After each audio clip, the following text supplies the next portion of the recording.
Okay, folks, welcome back. Let's get everything back in place here, and we're going to continue with. We're going to start off with these palm sections. I'm going to clean up the floor here. An attack of the bamboo roughage. Just had a sneezing attack for no freaking reason. Alright, let's put this away. And we're going to get some paper towels here to dry brush this stuff on. I went to the hobby store, or Hobby Lobby, not really the hobby store. Every time I go to that place, I dislike it more. Anyways, there's too many damn people there. And I didn't bring a list. And I'm like, I know there's something else I wanted to look at. And then, of course, I just remembered, and it was any of those paper mache things to make tanks. But that's fine. Like water fuel tanks or whatever for an airfield. It's fine. I don't need to get in that right now.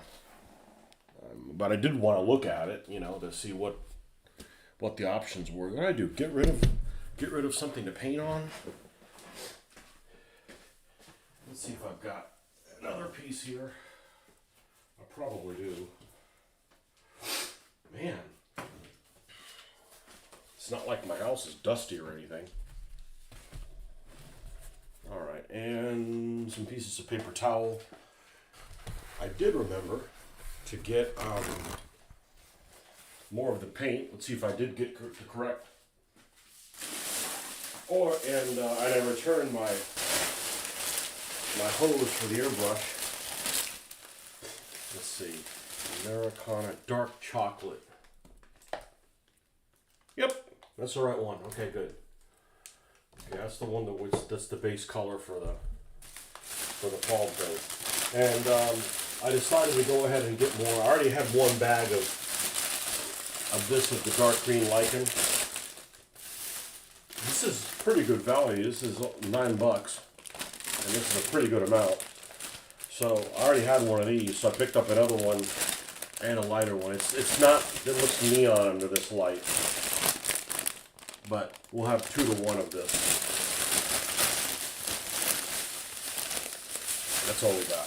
So it didn't cost anything because I had already bought the hose. Right? That money was already spent, so that was free. It was almost a complete wash. So, all right. So we're going to have to paint this, and this is going to have to dry with the first color a little bit. So we'll switch back to the bamboo during that time period. All right. So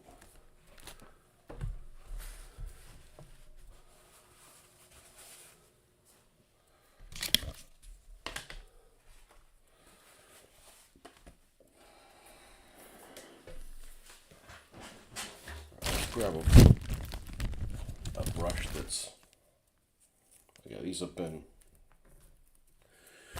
abused. Oh, shit happens. That's why we don't buy expensive brushes.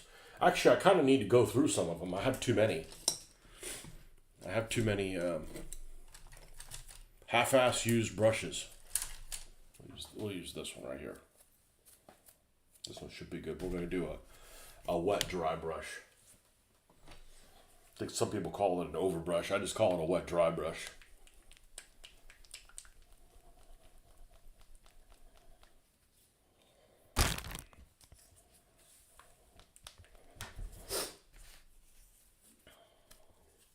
I did use the Vallejo paint.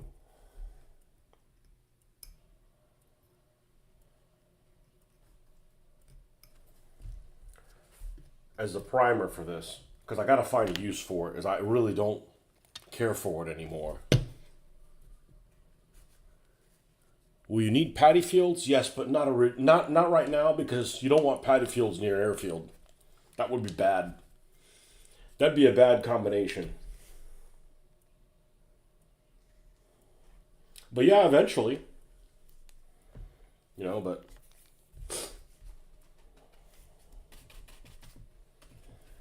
I don't know. Do they have rice on this island? Is there anything else that grows in paddy fields other than rice? I'm sure there's probably some other crop.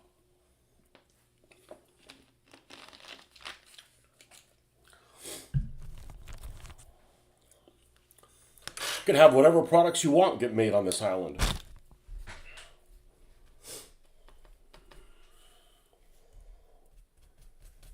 Maybe there's no rice on this island. They just do international mud wrestling, so you still need the paddy fields.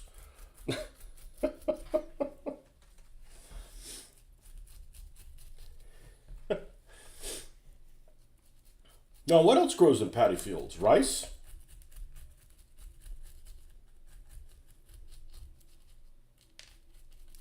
Oh, we're losing some. We're losing some rocks.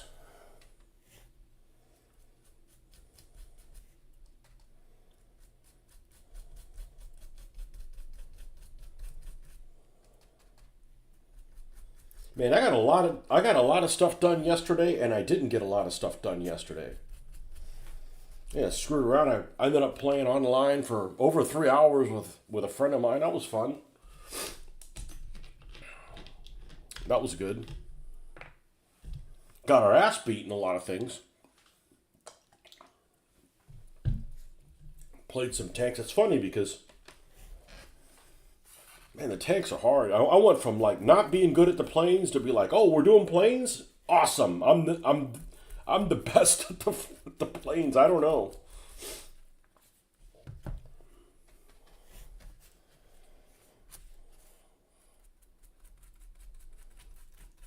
Harder to have people working around the corner or something like that. Did all right in some of the tank things, and some of them just didn't do that well.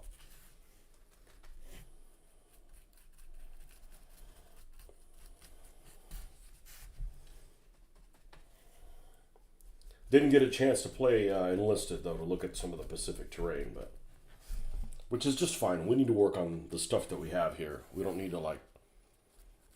I said I'm disappointed that I'm like, great. Now I remember the damn water tank, or the, well, I guess it could be water tanks, whatever tanks they were, fuel tanks, whatever. But if I would have gotten them, I probably wouldn't get to them today anyway, so it doesn't really matter.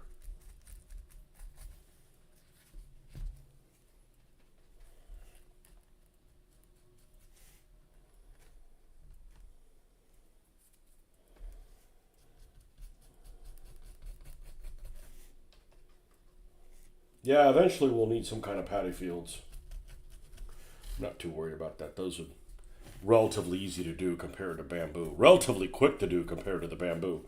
The only thing disappointing about the bamboo so far is I think of all the bamboo that I bought, and I bought 2 packs of them, I only have bamboo to make one bamboo thing. You know, like of this density. You know, I don't want to just half-ass it. Like, okay, this is good, and then try to make 4, and they're kind of. I'd rather have ones that are fully, you know. I don't mind having half of an inch around here, but I want this to be dense. You know, it's not like the entire field needs to be covered in bamboo. It could just be some bamboo over here.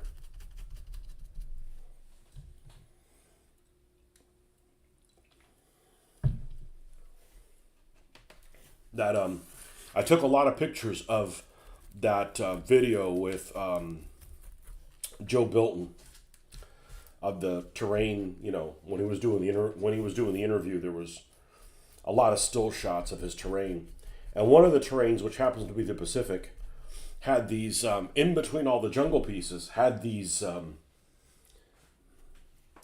almost volcanic dinosaurian style volcanoes that you wouldn't be able to put any figures on, but they were really cool looking. But I mean, they were like, you know, probably, you know, this tall, just like out of nowhere. And I know it doesn't, you know, it doesn't, it looks right, even though it doesn't look realistic. So, you know, I like the look of that. They're way too tall and shaped wrong for the scale of the game, but they look right for atmosphere. You have enlisted, couldn't get into it, too many other things to do. There's too much noise on the screen. There's too much, hey, look at this, like I've been playing War Thunder now for 3 weeks, and I'm just now understanding some of the stuff. Like, oh, I don't need to do that until I do the other thing. There's just too many things screaming at you, you know. And then like, what's this? And then you figure it out, and I'm like, oh, I can't do that because I'm not going to spend any money on it. And Enlisted's the same way. They're made by the same company. World of Warships is a little bit less noise. The one on the console has even less noise than that. Like all the hidden stuff that you have to buy is like on one screen. So basically, whether you're playing for money or you're playing for free, if you pay for money, you buy these doubloons or whatever, and you go on and you buy stuff on a different page, right? It's not on the main page like, hey, buy this over here, buy this over here. It's like all the stuff to buy is on a different page. So, you can go get your money, go buy your things, and then bring them over to the main page where you do whatever you're supposed to accomplish. But War Thunder and Enlisted has all of that stuff like in your face. And I don't know how Enlisted is. I suspect it's the same way as War Thunder is. They don't give you shit for free. They don't give you... I mean, I've been playing World of Warships now for, I don't know, off and on 3 or 4 years probably. And probably only really dedicated like almost every day the last 2 years. And I've got, I don't know, 100 ships. I haven't ever bought a single one. But there's little tasks to do, and you're like... And you just do them. You don't have to like pick which things you're going to do. You just do whatever you're going to do, okay? And it unlocks things automatically. Now you can look and see, okay, this path, I need to do this first, and then this other thing, and then make sure I get the hits on the conning tower, and then 2 torpedo hits, and then do that. But I need to maximize it with a tier 5 ship. You can do all that and to try to be more efficient, but it's unlocking things without you having to select things. It's not like, oh, you did it in the right order, but you didn't select them correctly, Anyways, it's just something to fucking do. That's all. And it keeps me from building 700 skill ships. So.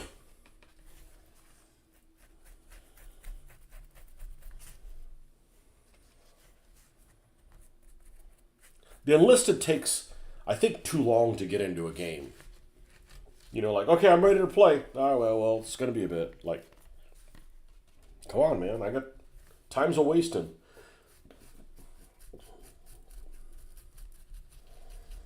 But they got some interesting maps. That's what I wanted to play Enlisted, is just take a look at some of the Asian maps. Because I've had my share of first-person shooters. Like, if I never did another one, I'd be okay. The difference is if you play something with like vehicles or ships or planes or something like that, it could be like, oh, I got this model of a whatever. I got this model of an ME-110. Let's fly an ME-110 around. Or whatever. Or a P-40 or...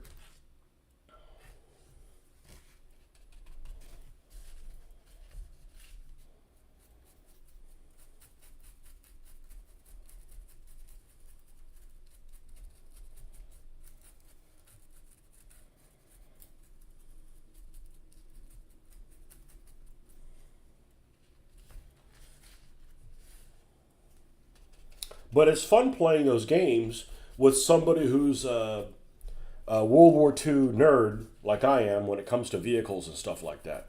Because I can see it. I'm like, oh, there's an M2 coming around. Like, I know what it is. It's like, I don't need it to tell me what it is. I can see with the silhouette what kind of a vehicle it is.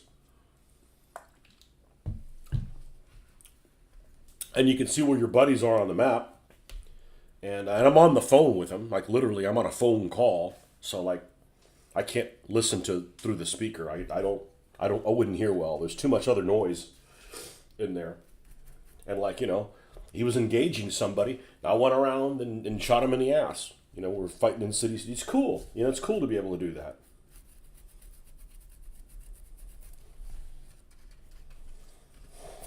Unfortunately, it's, unrealistic from the standpoint of you got all kinds of different nations on one side and different time periods. And, you could have, I think we were in a pair of Panzer Jaeger 1s yesterday. something to do.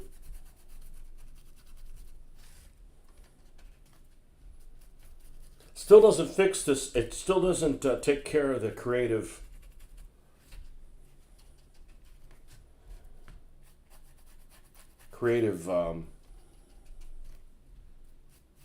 I still need to be creative by doing stuff like this. But if I don't play this, I don't care. You know, we're working our way towards doing it, but it's not a.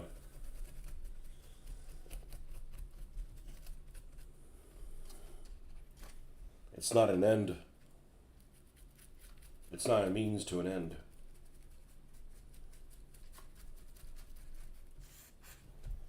I actually told Don I had a dream about him the other day. Don't get excited. It's not one of those kind of dreams. But I was clandestinely playing. I call it a nightmare. I was clandestinely playing a game of DBA. I wasn't going to tell anybody. I'm like, that's not going to fucking happen.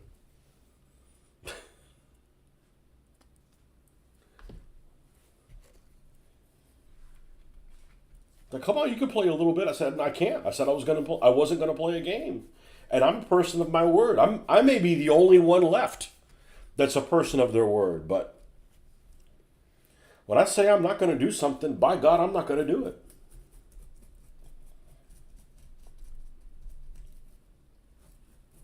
He was working on some Renaissance stuff. Will you play DBA Renaissance? Yeah, I'll play DBA Renaissance. That's not standard DBA. I got nothing against Phil Barker. I don't want to be the guy to look up shit anymore. I'm done with it. Good morning in America. Yep.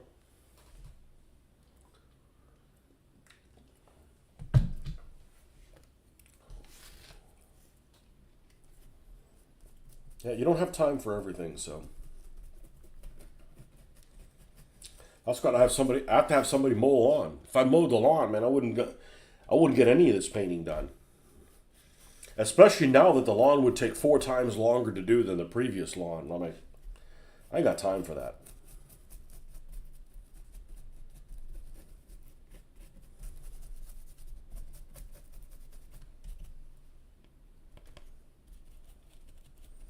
So the wife comes back today.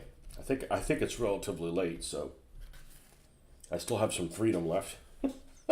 It's got nothing to do with freedom. It has everything to do with I ain't worried about what the fuck you're doing. Like, I'm here all by myself, so I can do whatever I want and not have to consult with anybody.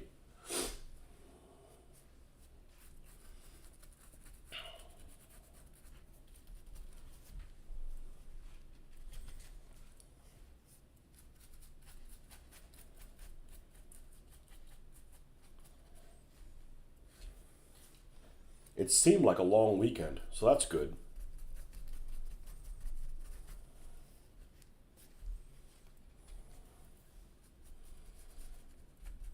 But the thing that I like the most actually about that War Thunder that I've been doing, other than playing it with some other person, and we're talking World War II shit in the middle of playing it, is that, I'm learning about stuff I wouldn't learn about. Like Japanese planes. I don't know diddly dick about Japanese planes. I don't. But I'm learning. Like, okay, get this bomber. What is it? KI something or another. All right, look it up on the internet. What is this? Oh, this is a Mary. Well, this is a piece of shit. Is there something about Mary? This thing's like a piece of crap. And then you play a little more, and you play a little more, and you play a little more. You're like, all right, I gotta play keep away. I gotta throttle down, go in there, bomb shit. You gotta play stuff a certain way, and I like that. And then you look up, okay, who makes a model of it? Not that I was gonna buy one, just like curiosity. Like I've never heard anybody who make a model of a Mary. First of all, it was a Japanese plane that was retired in 1942. That's not a good sign. If they don't keep them around, even to like crashing people, it's not a good sign to keep a retired plane. You use Teams if gaming online with mates. My work has a hard-on. I'm sorry, I meant to say hard-on for using Teams for everything. And I can't under-fucking-stand people on it. I can't. So, and everybody, vendors and everybody's like, hey, let's have a Teams meeting. Fuck this shit. Like, or one of them calls or whatever. And I can't hear through the computer. So I call I do the dial in number. And then on a phone, I hear everything. But it's just too muffled. Too damn muffled.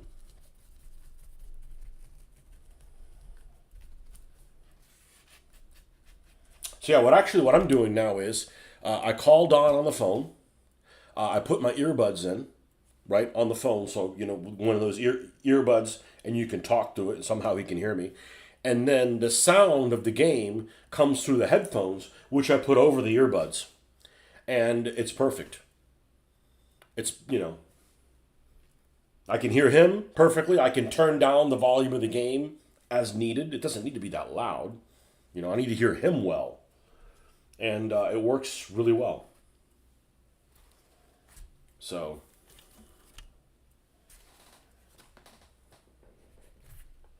you should get a hearing aid. They're cost prohibitive here in the United States. I don't know if they're given to you in the freaking UK, but they are way too expensive.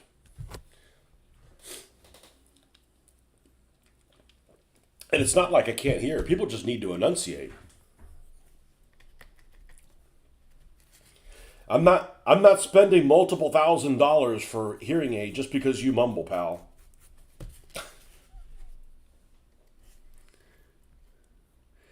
Get goats for the lawn. Not that kind of neighborhood, my friend. That sounds to work better than when we had that call the other week. Yeah. No, they have the Teams things has a number you can call in, and I don't have a video camera on my computer at work anyways. So I don't need to freaking have people show my face. I mean, I'm at work. It's not like I'm in my underwear. They do that for people that are like, not wearing any freaking pants and working from home kind of thing. Which, I don't know why you'd be running around without any pants on. I mean, I got pants on. Shorts.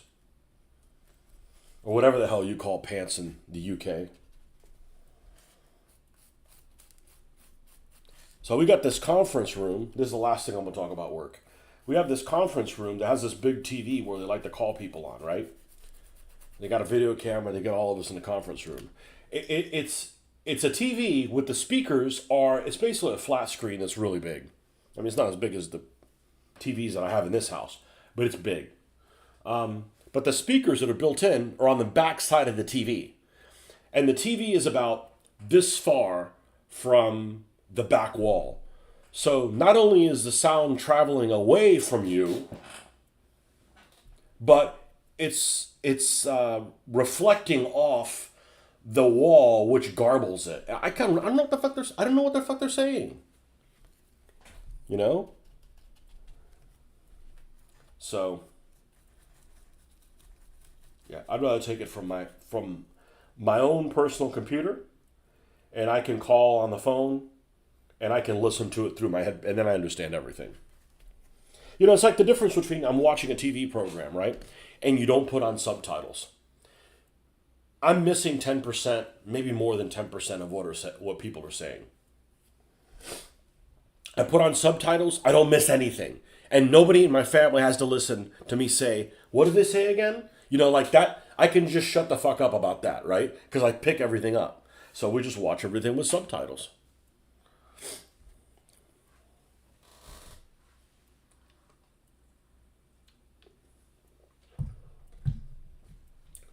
Don't knock it till I try it. What, the goats? You can't have that in this neighborhood. Can't have a fenced-in backyard. My only gripe. You can have one of them horse hitching post fences. Basically like, I guess they've got like three things. You can see right through them. Like, it's like useless. No privacy.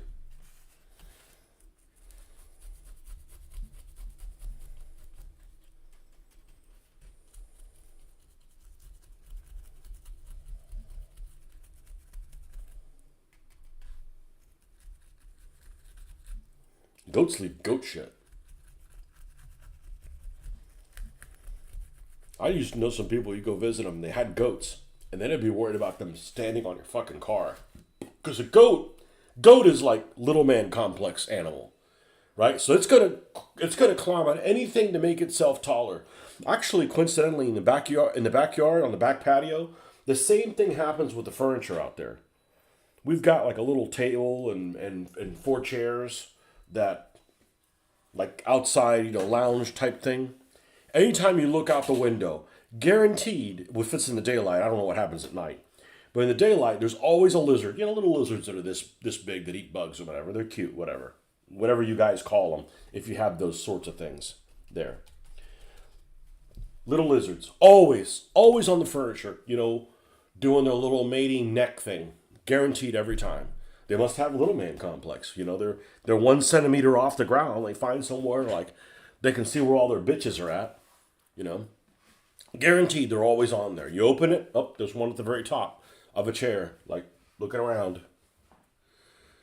Working pantless. Gets sacked for working. Gets sacked for working sacked.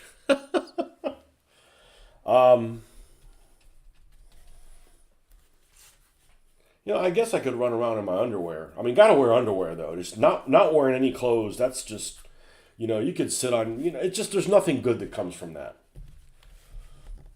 But I don't wear pants per se. I wear shorts in the house.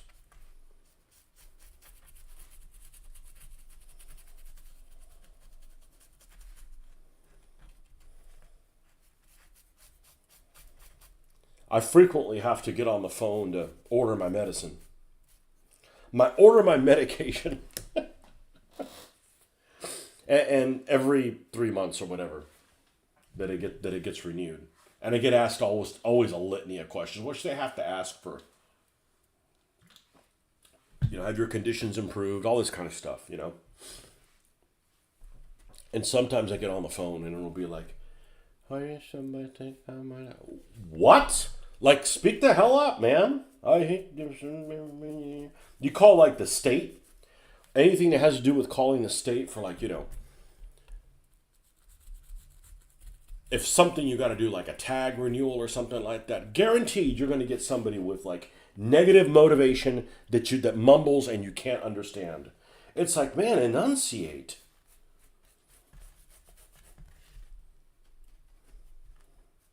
I don't understand people that are like, well, I'm kind of embarrassed, so I'm gonna talk really low, so I don't make a scene and I don't get anybody worked up. I'm like, dude, like, believe in what you're saying and say it. You had a cold spell last week.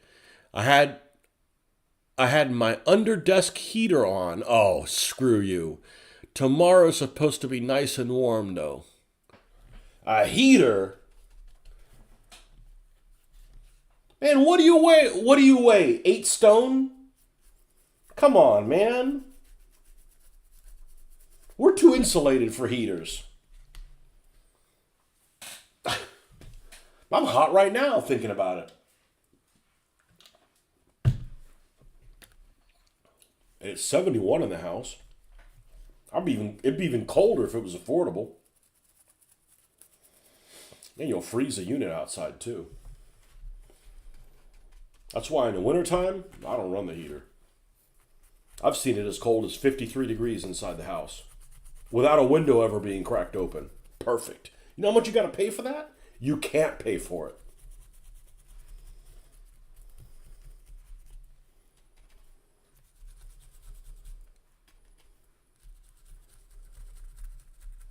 Only thing I don't like cold is a shower. F that.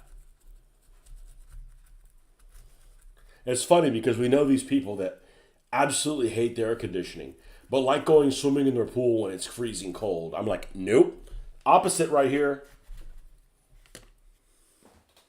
I don't do cold when I'm wet. Nope. It's shivering so bad you throw your back out. You've spoken to people who straight up said for me to cut the enthusiasm. Oh, on the phone? The worst thing if you have a job that has, and everybody has a job that has this, there's parts of your job that are just like, Man, when's the fucking day gonna end? Right? And that maybe that's your day maybe that's your job every day. Well, I feel that's my job every day, but some days things actually move along pretty quick because you're so damn busy. But the worst thing you can do is just like have the day go by like forever. Like, oh my God, it's still not time for to have a coffee, or whatever. And the best thing you can do to that is be busy.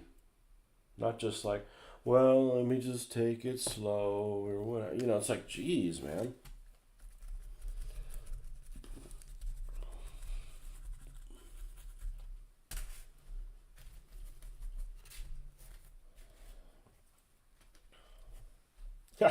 I was telling Don yesterday, I said, I hope you can handle, because it was the first time we were playing tanks together.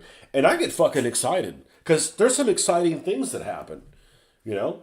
And it's like, I hope you can handle my enthusiasm.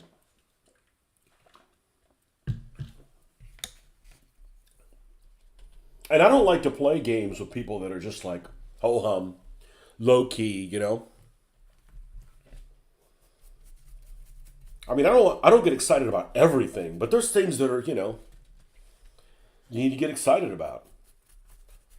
Like if you watch any kind of a sitcom or something like that with a laugh track, and some of these programs are really bad about this. They'll, especially shows that are for kids, which thankfully my daughter doesn't watch anymore. Little kids, like something on like the Disney Channel, and like the formula is the same. The parents are stupid. The kids are brilliant, but they're fucking kids. Well, you get a fucking job. And there's a laugh track on everything. It's not even remotely funny, and yet there is like this way out of line laugh track that just makes it stand like you're like, really? That's not even humor. Yeah, I'm not like that. I'm not like, let's get excited about everything. But there's a time and place for you. There's some hilarious shit that happens.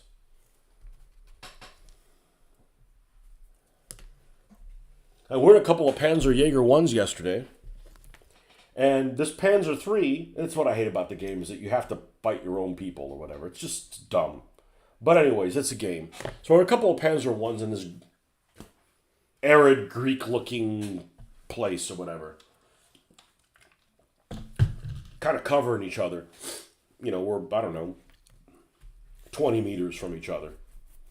I'm on the left, he's on the right. And this Panzer 3 just darts off. Just takes off. Like, you want to go after him? I said, yeah, I'll go left, I'll go right. And then he's corralling him from one end, I'm corralling him from the other one. And he ends up like hitting a freaking berm and stopping. And I'm closing on him. And, my sight's like this, so I can't get a good sight on him. So I'm like, I'm firing on the move and missing. I ended up like ramming him and hit him in the point blank range. He bursts into fire. I back up so I don't catch into the fire. I mean, there's some movie moment shit on there. Unfortunately, it's stupid from the standpoint that, it's not like, all right, we're going to do this battle and we're going to split everybody up. And some people are going to be in Panzer IIIs of the right kind. And some of them are going to be in Panzer Jaegers. And there's going to be artillery. And there's going to be infantry. It's just everybody's, you could be fighting Japanese tanks. And you can have Russians on your side and Americans. It's just, it's dumb as shit. But, There was another thing the other night. What was happening?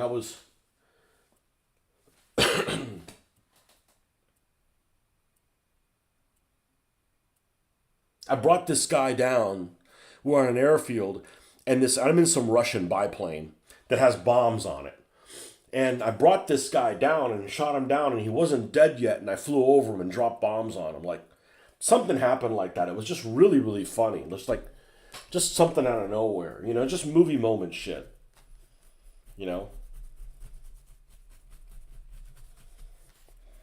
Really funny stuff that involved the death of something.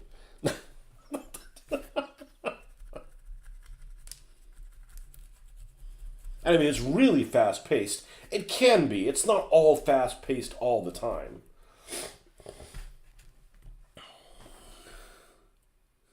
Heating not on in Aberdeen till October. 61 degrees here today. 37.5 degrees Fahrenheit last night. Remnants of Aaron gonna miss us. Oh, I know, it's because it swoops back around. 61. It's 61 in the house or 61 outside? Man, 61 in the house. That's nice.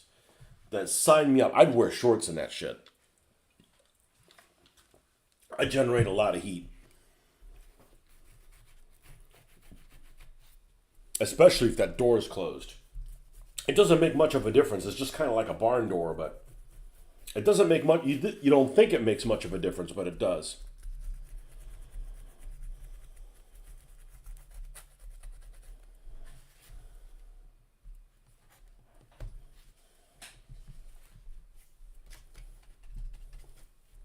So we're going to do some of this. We're going to play some War Thunder probably and work on some other stuff. Haven't worked on any of the British planes at all. So that might do that.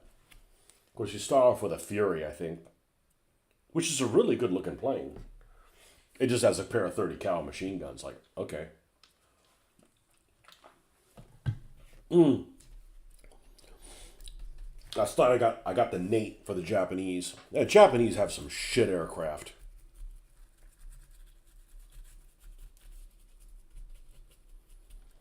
With fixed, a lot of them with fixed landing gear. Like, okay, well that's really going to slow you down.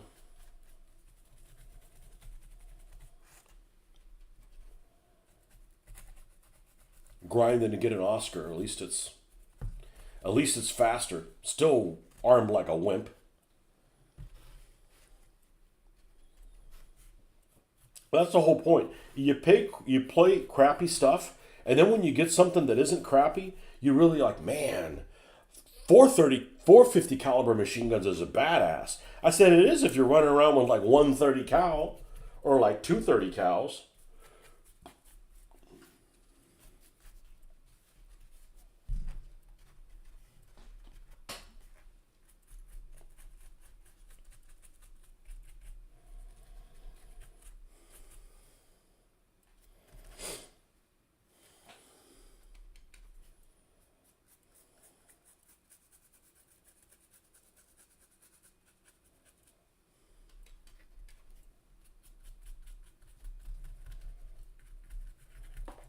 See, I don't know. We probably eventually make patties. Patties for rice or mud wrestling pits or something.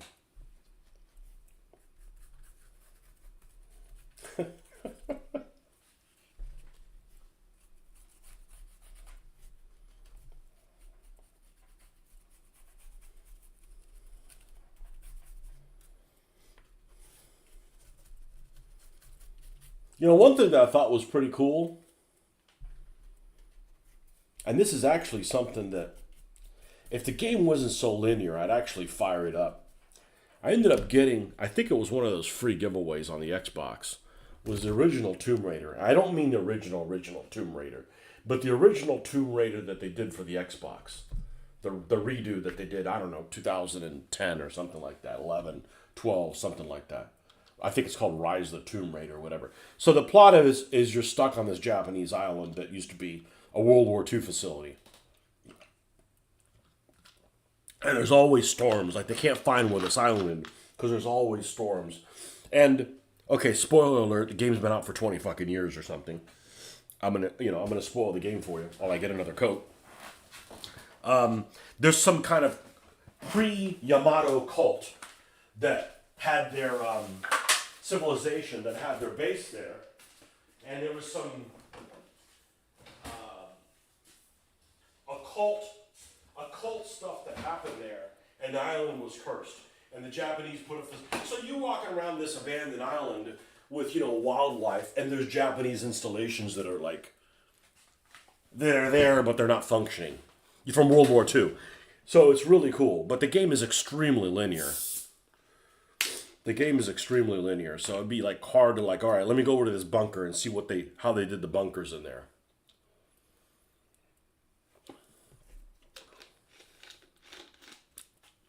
But we'll get there when.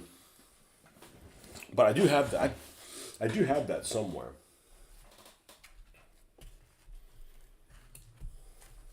That's the only one of those Tomb Raider games that I played. It was a free giveaway. I think that's what it's called. Rise of the Tomb Raider, something like that.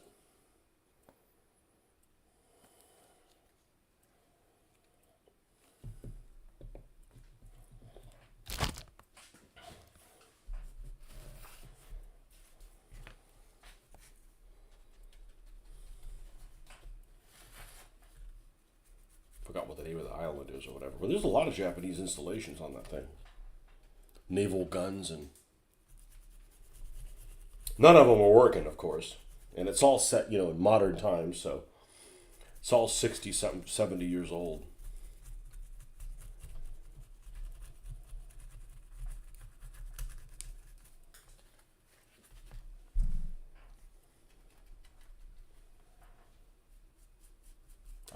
I believe I finished that game. Yeah, I think so. Kind of helped that the character was attractive, and what was her name voiced her, which she should have played. She should have been the freaking Tomb Raider in the movie, whatever her name was.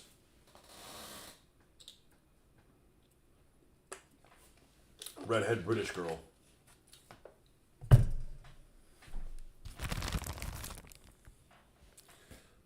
What's up, Hoffman? I wish I took your advice on the removable rubble, but lesson learned. Uh-oh. Well, we all, and this goes for everybody. We all learn in our own ways. I certainly make my own mistakes, and I may have something that doesn't work for me, and it may work for you. So what happened with the removable rubble? Well, whatever you did, you'll be able to fix. It's not like you ruined something.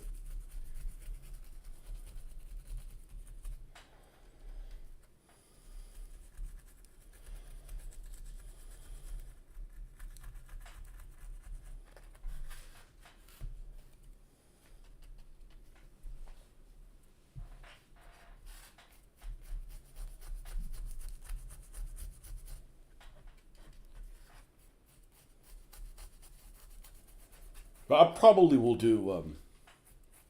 Almost call them waddies. No, what are they called? Patties? Yeah, patties. I wish there was like more variety of animals, because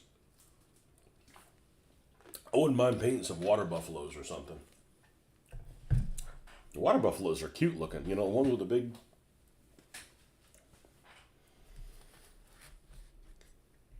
big curvy horns. And there's probably some plastic animals that would work just fine, but you got to see them in person. You can't just Amazon those things. You don't know what the hell you're going to get. It'll be the wrong size. And like I said, I went to Michael's and I actually found the tiger that was the right size. But it was like $20 with a bunch of other freaking animals that didn't work. Like one of those kids, like you get like a pack of animals, like it even happens in dinosaurs. You get a pack of dinosaurs and they're not in scale with each other. So you'll get like maybe a raptor, it's the right size, and the T-Rex and the Apatosaurus and the Diplodocus and everything else is the same size as the raptor. Because they keep them all the same size, kind of like the Matchbox thing. Matchbox cars are all the same size, regardless of whether it's a tour bus or a go-kart. You didn't ruin anything, but getting all this rubble to stick to the base has been a nightmare of watered-down glue and scenic cement. You'll figure it out. You'll figure it out, and the next time you do it, it'll be better. I make enough fucking mistakes. Just don't get it all over yourself. Unless you're into that. I'm not.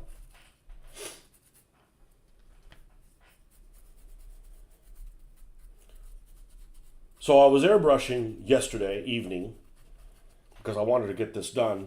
And I'm like, I got to use this Vallejo primer for something because I'm not a fan of it anymore. I don't hate it. I'm probably fine brushing it on figures, but running it through the airbrush, it just gets too gummy. And it gummed up on me, and it created my first jam that I've had in probably months. It wasn't anything that I couldn't solve, but it was just annoying that it took 30 minutes longer than it should have, clearing all that and taking it apart and everything. It's not like I can't fix it or anything. It's just I'd like to be efficient about it. That 172nd scale sight is 20 millimeter Asian civilian and water buffalo, but it has no picture. Oh, that's no good. Asian civilians.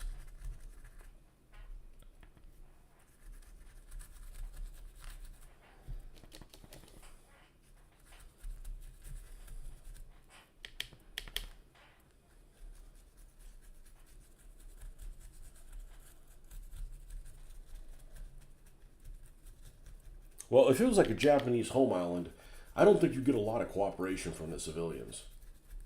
Unlike, something you're doing something like, Vietnamish or something like that, it might be they'd be a little bit more likely.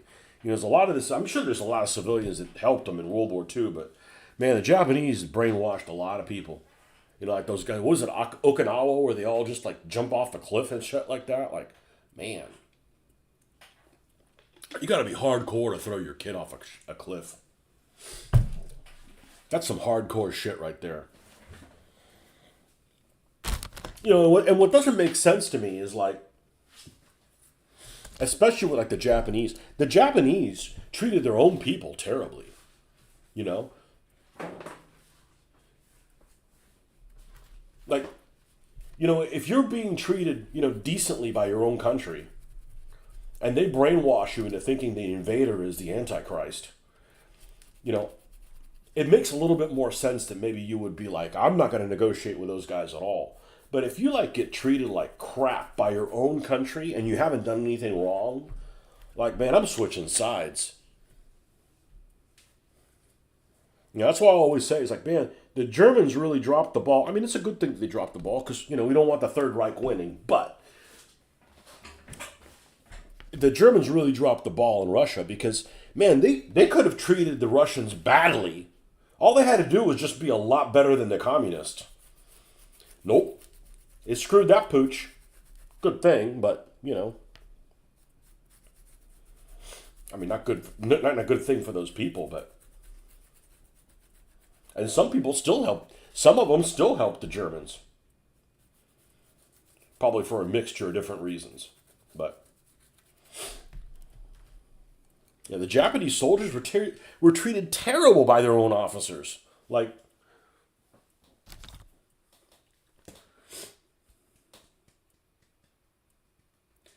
Try to find Airfix sets. You have the cows for Normandy. Oh, that's right. Airfix did make animals. Why'd they stop making that? I mean, and the ones in HO scale are too small. Wah! See, I told you I make my own mistakes. Live and unedited.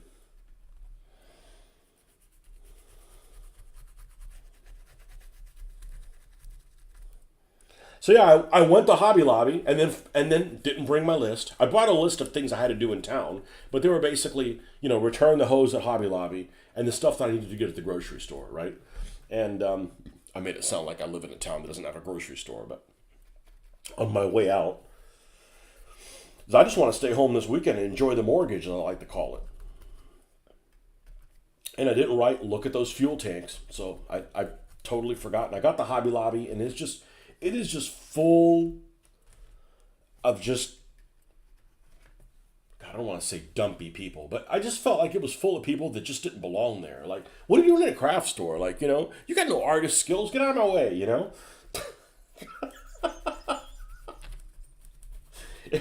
This place is just always really busy and really hard to check out.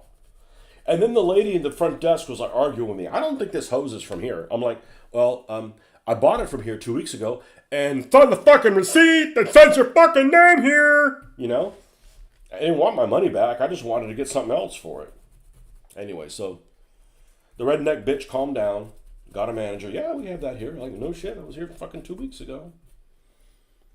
Anyhow, I have a really low tolerance of people arguing with me because, like, I don't argue with my customers. All I want is half the customer service on my own time that I provide to my customer. And when you don't get it, I get fucking pissed. And I don't give a shit if everybody knows I'm pissed. They earned it. They earned my ire.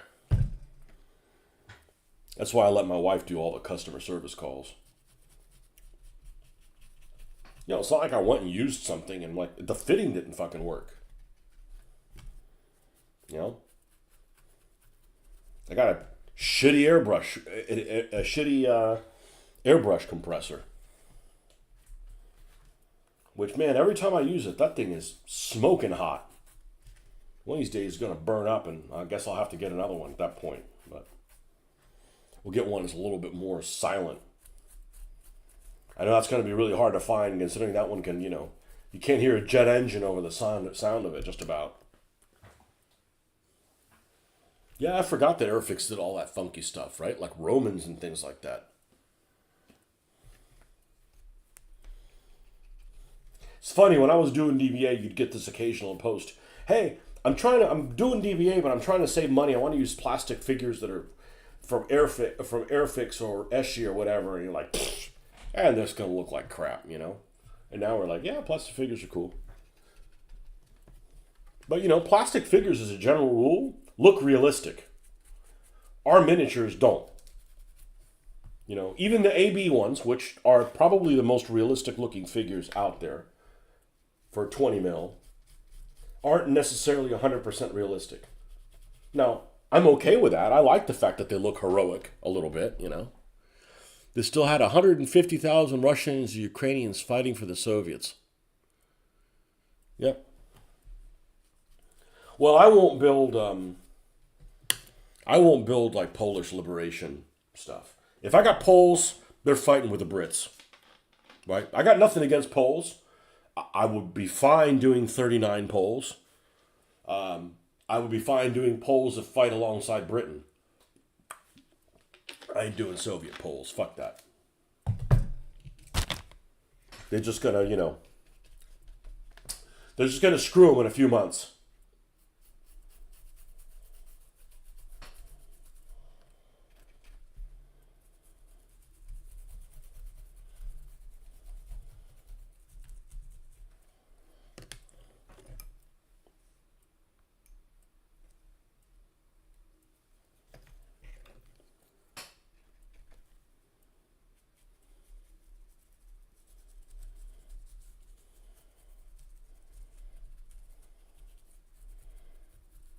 Actually, of all the minor countries of World War II, of all the Allied minor countries of World War II, the Poles have the best markings on their planes. I like that little Purina dog chow looking.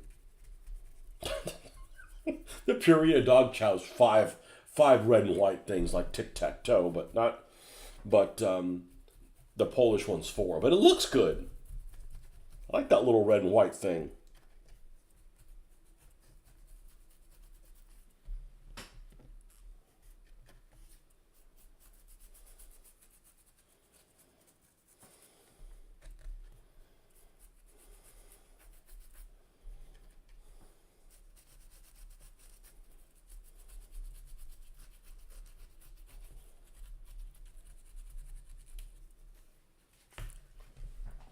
You saw some 3D printed Finnish skiers yesterday that I thought were pretty cool. Yeah, they're frosty rednecks. I still haven't watched those 2 Finnish movies. I was telling my daughter about it. I said, man, you came this whole time, and this whole time you were here, we never got around to watching that, but that's all right. I didn't want to see it bad enough, I guess. She was busy while she was here. She's got do a lot of like volunteer hours in the medical field for what she's doing. So she was working every day basically for no pay. Between that and doing the other stuff that she was doing.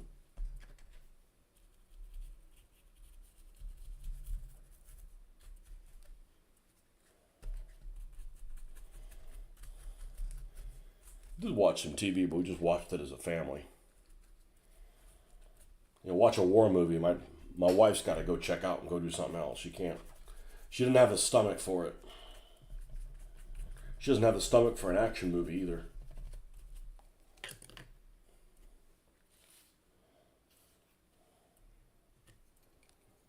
Not a big deal. I'm not much of a movie person anyways. All right. I think we can get on with this. And the last one, I'm going to have to let these dry a little bit. Maybe. Maybe not. Maybe we could roll right into them. Just look at interwar stuff, and oh my goodness, what were they smoking when they came up with a short Mayo composite? What? Short Mayo composite. What is that? I'm going to have to look that up.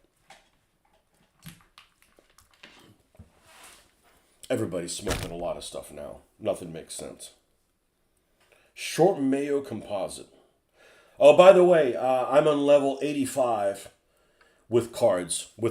Just with the Americans. They're the ones that are the farthest along. 85.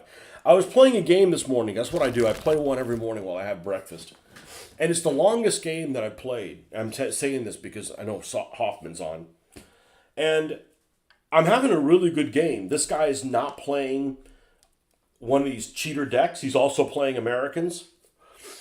I get him all the way, and I attacked, which I hate attacking, because you only get 4 cards.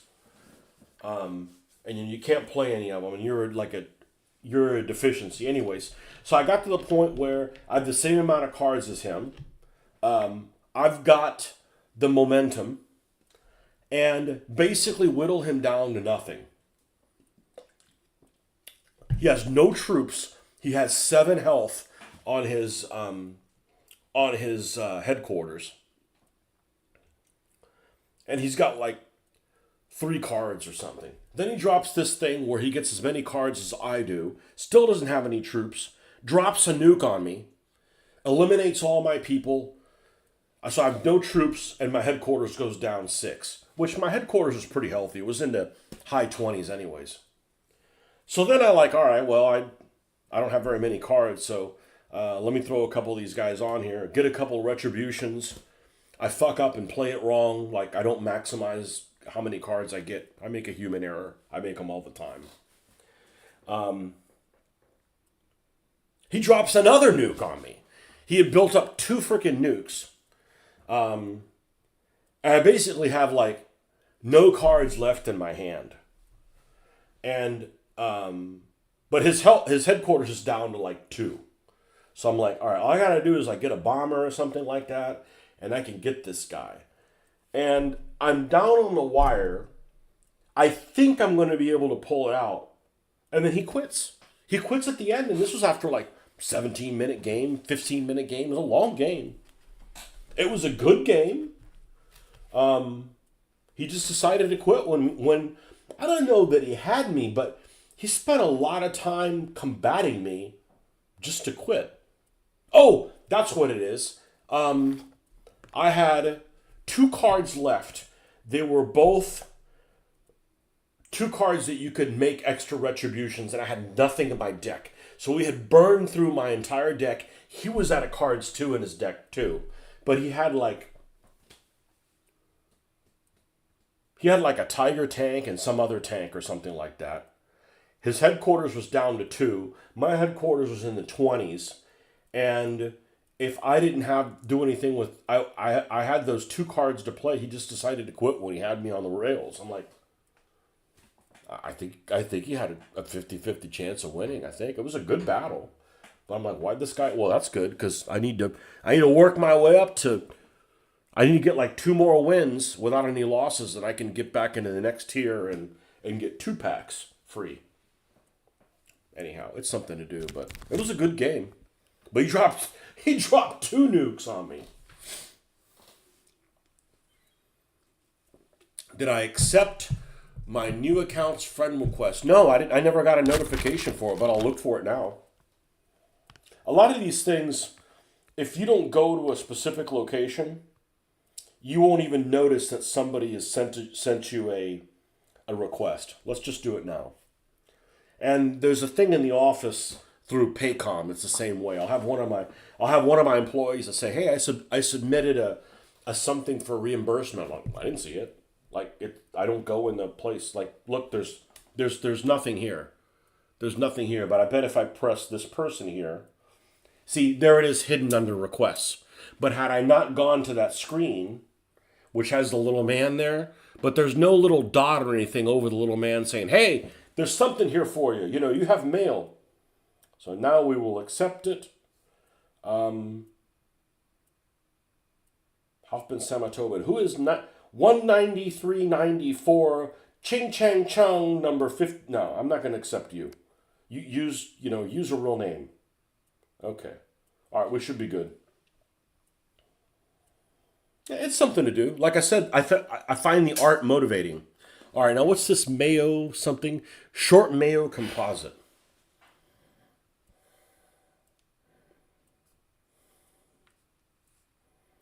Short Mayo composite. Yeah. I want to see two planes hump in the middle of the air. Okay, here you go.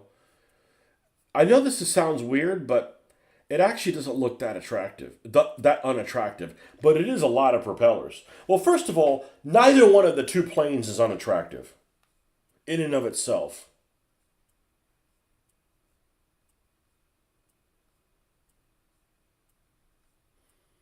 Yeah, I'm tired. I stayed up too late. I went to bed about 11, and then I got caught in a cycle of watching videos. And they're like not necessarily videos that I normally watch all the time. Like I saw this compilation of there's some really talented musicians on YouTube. That aren't famous, that do covers of things that are really really good. So I watched multiple different things, and you look at one thing and there's a link to something else, and you watch that, and next thing you know, an hour has gone by. So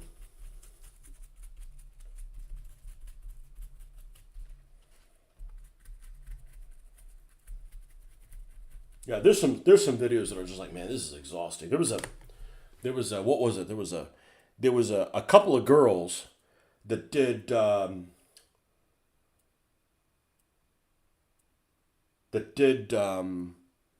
a compilation of putting together like all the parts of like that Rush song YYZ, and they spliced it all together. Like, so they're one person's playing all the parts, and it's like, holy shit, that's a lot. That's a lot of work splicing all that together, and all the artistry involved in it. And the next thing, I'm watching something else, and I'm watching something else, and I'm watching something else. Like an hour goes by, and I'm like, man, I'm like tired. We're almost ready for a nap. Seems they tried to do that with a B-36 and those little chibi goblin madoodlums. The hell? That sounds like gremlins from the Kremlin.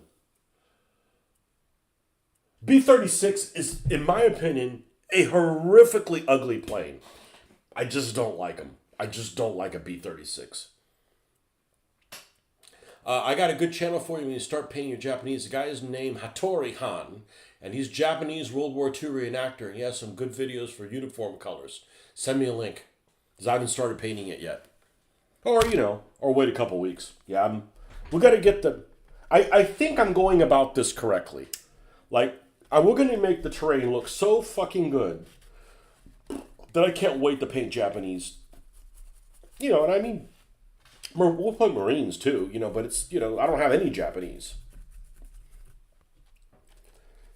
And it's going to be a lot more fun doing Japanese voices than Marine voices. Just saying, you've been warned. The cliff, which is not much of a cliff.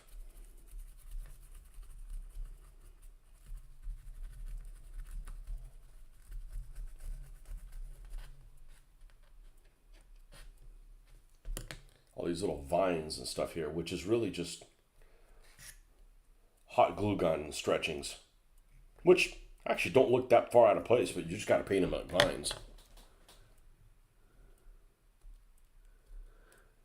The B-36 looks like a single woman special.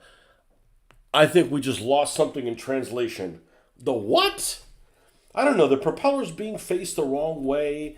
It's like sleek in the wrong. It's like, all right, let's talk about cars. Cars from the 1950s in the United States are almost all, in my opinion, without a doubt, extremely unattractive.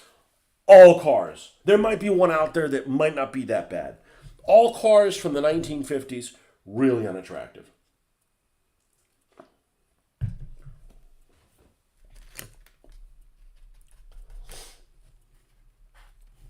Let's put wings where they no Eisenhower cars. Eisenhower cars are just ugly as shit. I don't know how the European ones are. I'm sure they look better. American cars look horrible.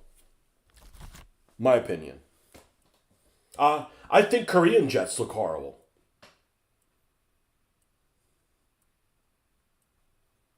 You help me take the best now. Excellent.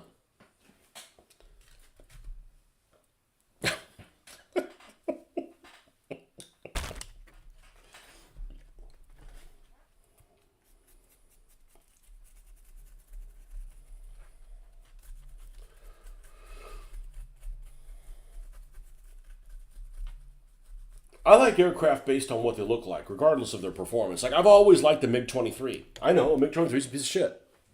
I've always liked the look of it. I think it looks like a cool plane. You know, a lot of this Soviet planes are actually attractive looking. Not all of them.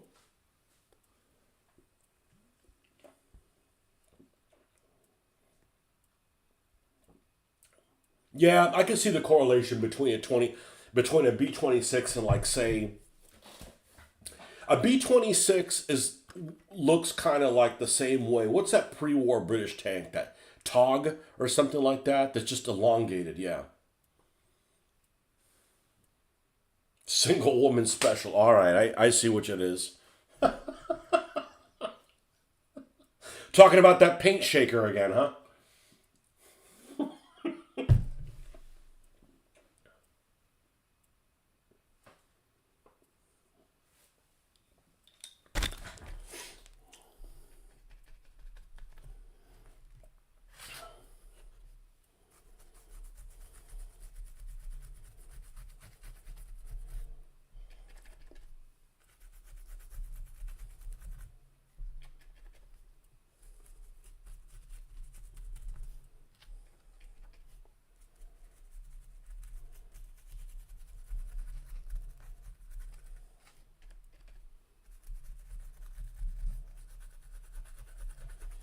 I think we'll. I think I'm going to do something that'll make me motivated to go to work this week.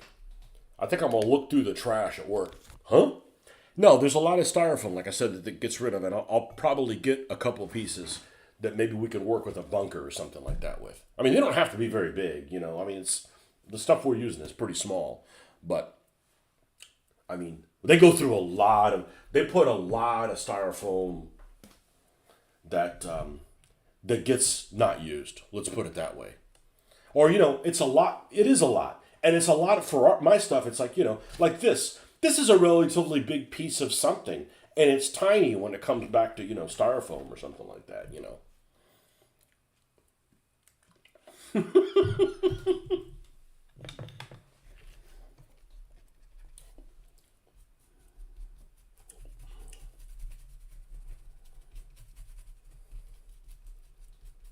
Cars from the 1950s. Yeah, they're butt ugly. And they all look the same.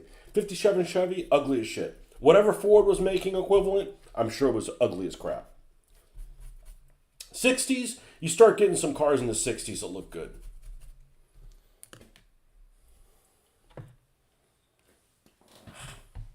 Those silly ass wings and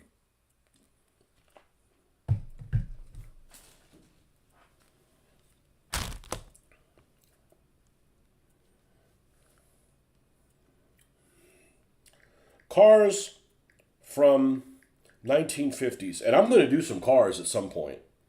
Meaning, I'm probably going to do Gasland vehicles at some point. It's not anytime soon, but let's see. Any cars from the 1950s that aren't American cars of the 50s. All right, what do we got? Do we have anything here that's not unattractive?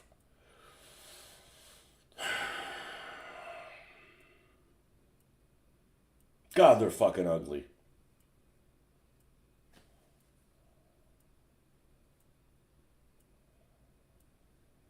This one isn't too bad. That's either an Impala or a Cadillac. No, maybe it's just from that angle. It doesn't look that horrible. Nah, they're ugly. Okay, cars in the 1950s Europe.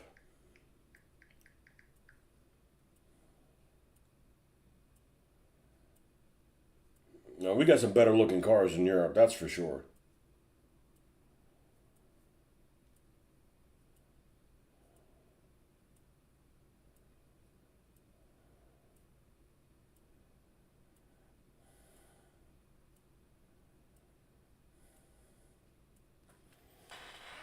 Anyhow.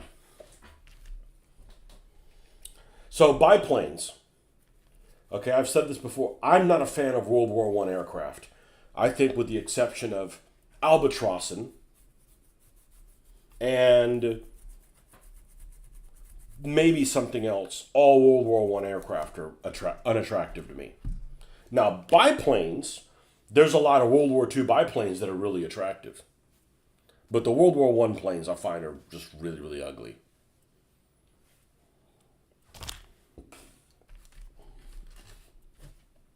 You know, that Fury. That Fury is a beautiful aircraft. So are the Italian, the 42s, the 32s, the CR 42s and 32s. Those are good looking aircraft.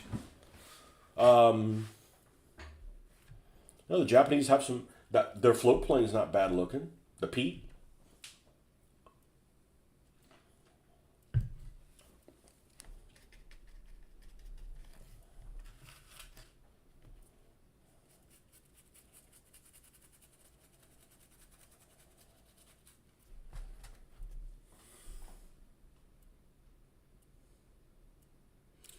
Don't discount the Lada unless you're on a slight incline. Oh, you have a World War II plane where you're like, which one is it? I like the Albatrossin. A D5's a good looking plane. What is a Lada car? Hey, that's a Lada car. It's a big one. Lada car 1950. It's not a bad looking car.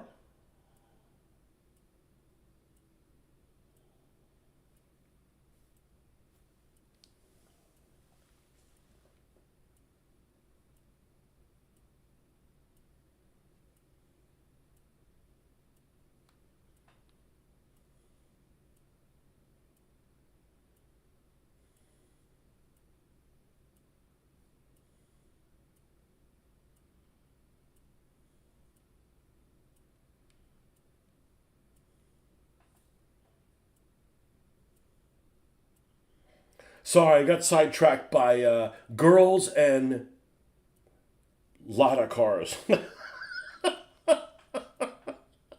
I'm a simple person. Love the Roland. Roland is a good looking plane. The Roland is a good looking plane, especially in purple and green camouflage. Although, kind of hard to call that camouflage, but it's a good looking plane.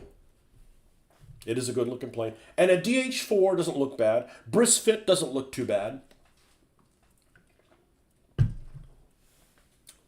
SC5 gets points for originality, you know? But a Sopwith Camel, it's ugly. It is. Didn't say it was a piece of shit. Didn't say I wouldn't build one. It's just ugly. Shape-wise, you know?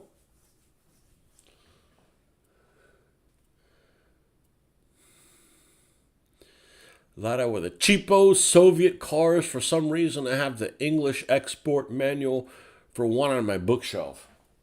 Huh.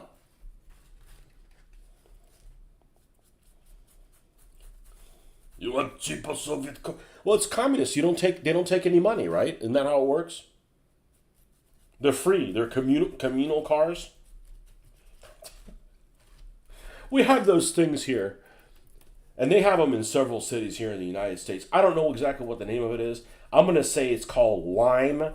Anyways, it's these communal rideshare scooters, right? Which the whole idea is that, yeah, man, you could like rent these scooters and like, you know, drop them whenever you need when you got another one. And we could share them. And yeah, they always end up in the wrong fucking place. Trashed. Like, yeah, that shit doesn't work. Does a lot of cars work the same way?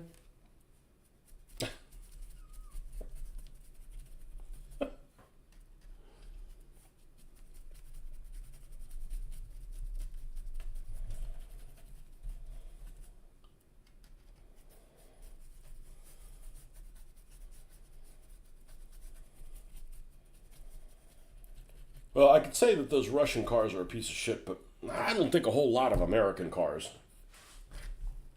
I mean, there was a time in the 1950s. Well, the 1950s, probably American cars were probably really good. And I don't know whether that they were really good or everybody else has just sucked. But, like, you wouldn't catch me buying a domestic vehicle. And I've said it before. The U.S. and Britain should have the best freaking cars. And they don't. You know?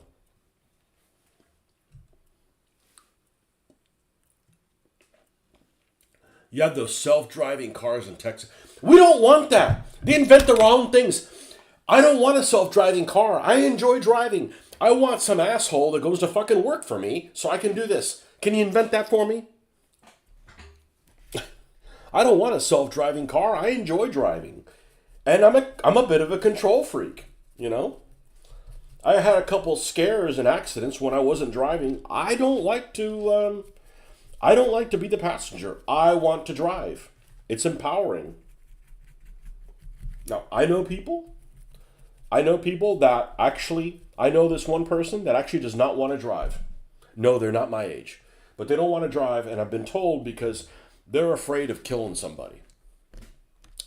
So you don't trust yourself enough, you think you're going to kill somebody. And I'm thinking, if somebody gets to kill somebody, I want it to be me. I want to pick who it is. If I was 7 years old, I could have driven. I would have driven. Why not? It's cool. It's fun to drive. It's not like I gotta drive on the wrong side of the road like in Britain.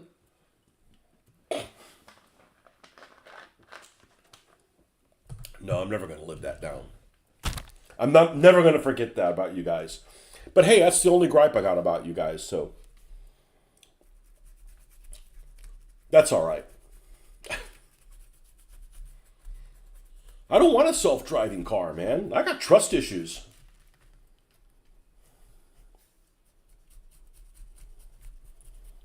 You know, if it's going to drive itself, then they can send somebody else to go ride in that car, you know?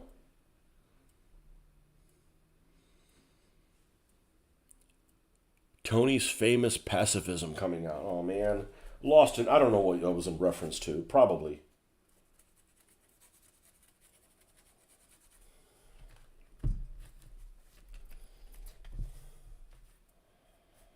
I say all the time, I said, I'll do something at work, and I'll be like, hey, we're not here to kill people. If we're going to kill people, I want to pick who it is.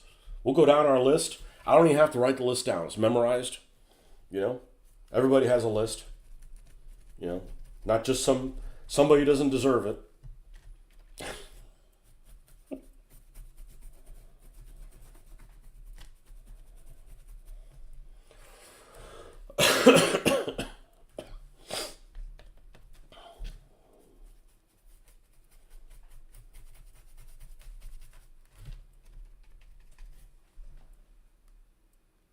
Getting to decide who to kill? Well, I mean, doesn't it make sense? Not just some random person?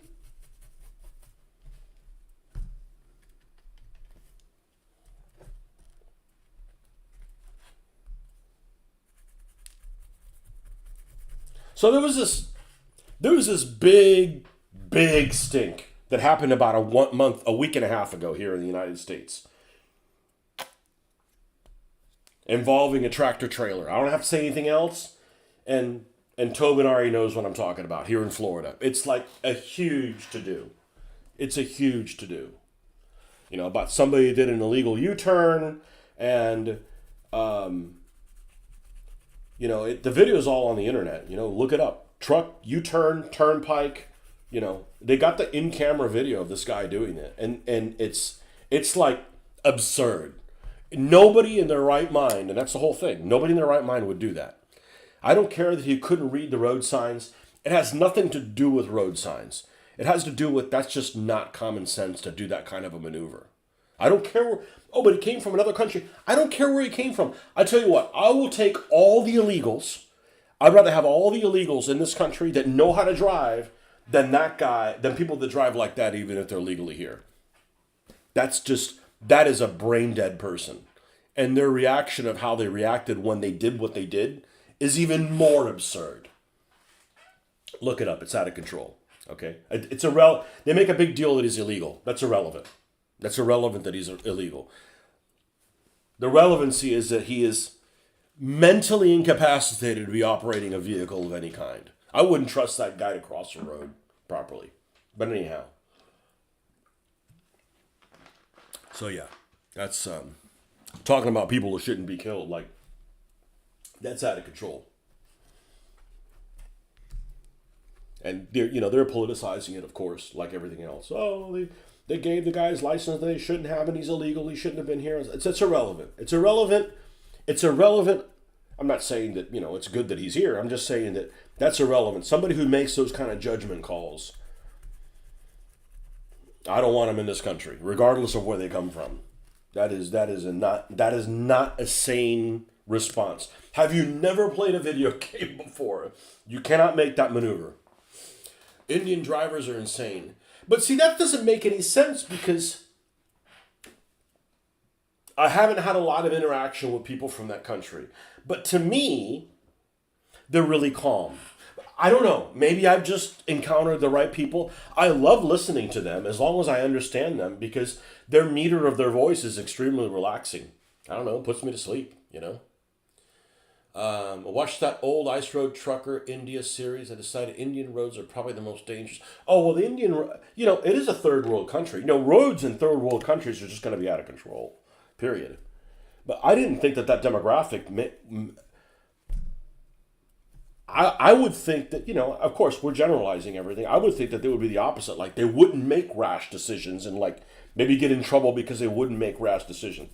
A rash driver, I would say an Italian driver. I would be scared to death of driving in Italy. Like every day would be like one of those rally things. When you got the two guys in a rally car, and one guy's, hey, come to the left, this guy's gonna go to the turn right. Like I would think everything would be like that constantly, except it would be in Italian. All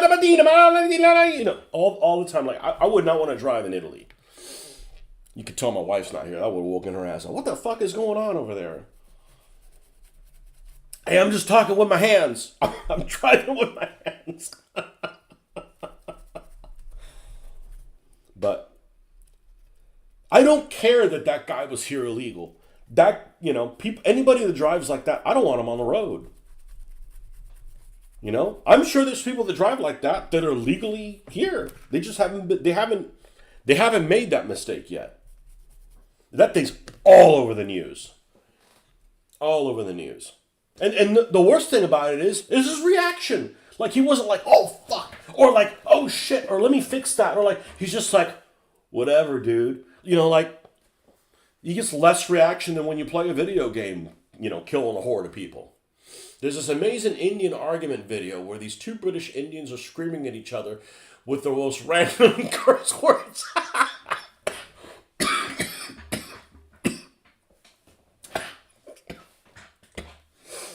Oh, man.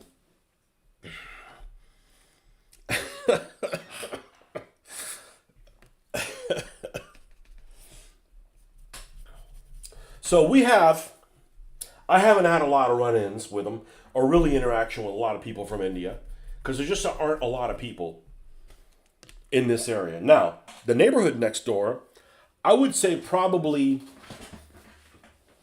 40% of the people there are from India or look like they could be from India, which is fine. The place I live in, the town has a big Krishna community, but if I've got this right, I think the Krishna people aren't really Indian people. That's like a sect of Hinduism. I don't know. I'm not a religion expert, but that just seems like it is. It seems like all the Krishna people are just hippies. They're like white hippies, Anglo hippies that want to wear a dress. Dudes that want to wear a dress. It's not like people from India. People from India are probably like, oh no, that's too fucked up. They're like they don't want to do that kind of stuff. But we have a lot of people from India in the neighborhood next door, because we'll go over there, walk over, ride bikes and stuff. Which is fine. I mean,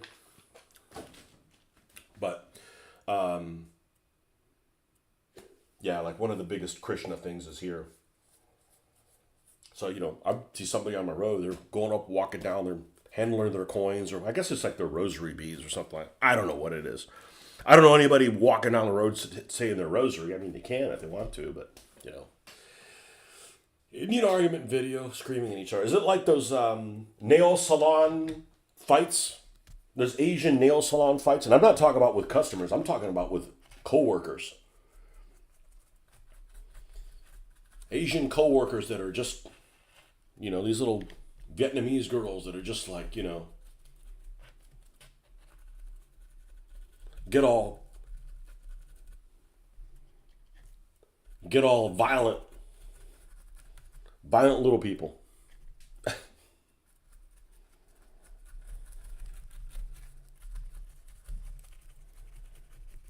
Random curse words. So they basically insulting them with words that aren't curse words. You can suck my poppycock.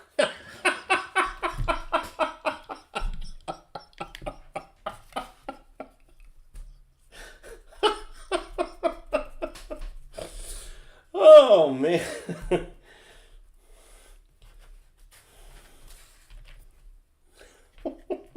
Illegal use of profanity.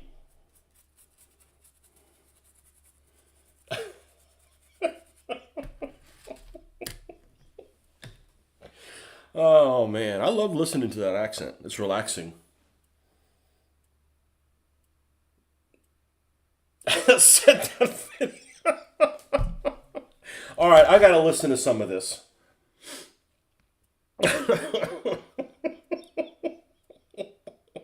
There's great stuff on YouTube. There is some great stuff on YouTube. Let's see if I can open this up.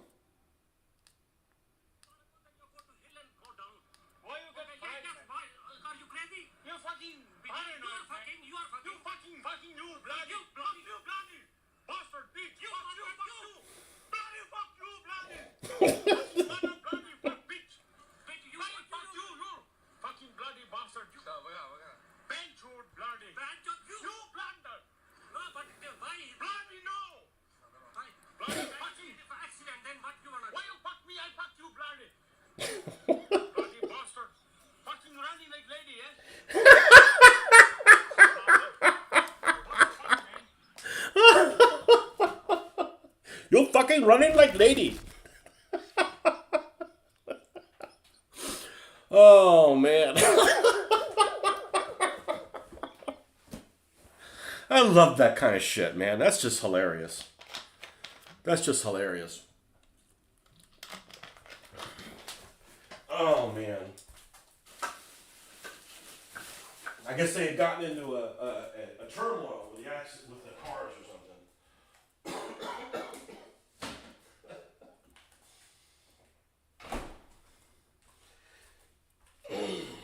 I love that kind of humor. Tribal humor. All our different tribes and how we behave differently. Oh, man.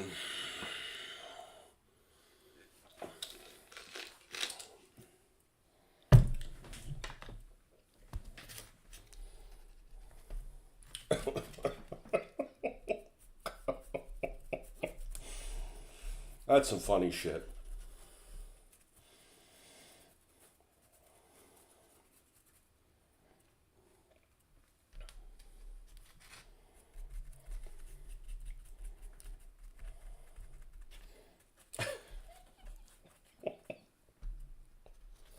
Obviously in Britain with all the bloody stuff, bloody this and bloody that. I remember when I was a kid, that was like that's what the word on the street was. The worst things you could say in Britain was the word bloody. You could say, everything else, well, the C word wasn't a thing. This is, talking about you're 12 years old, you never heard the C word. Or at least when I was 12 years old, you didn't hear the C word back then. Let's put it that way. But and then you hear about it. I'm like, oh, what's that word? Oh, that's the nuclear word. I'm like, oh, okay, that's the nuclear weapon word. And now it's like every other word on certain shows. So, all right. I think we can keep going. I think we can keep going. Just gonna do these in reverse order. They could still be a little wet, but as much as I want to do bamboo, we'd like to finish something. I'm going to go ahead and rinse this thing out.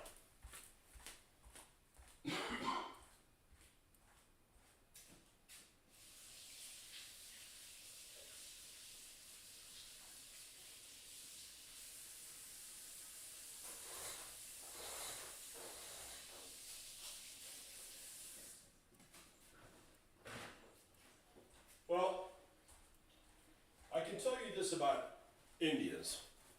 I like their food. And I do a lot of cruising, and almost all of the kitchen help, certainly the people that are running all the restaurants and all the cruise ships I've been on have been from India.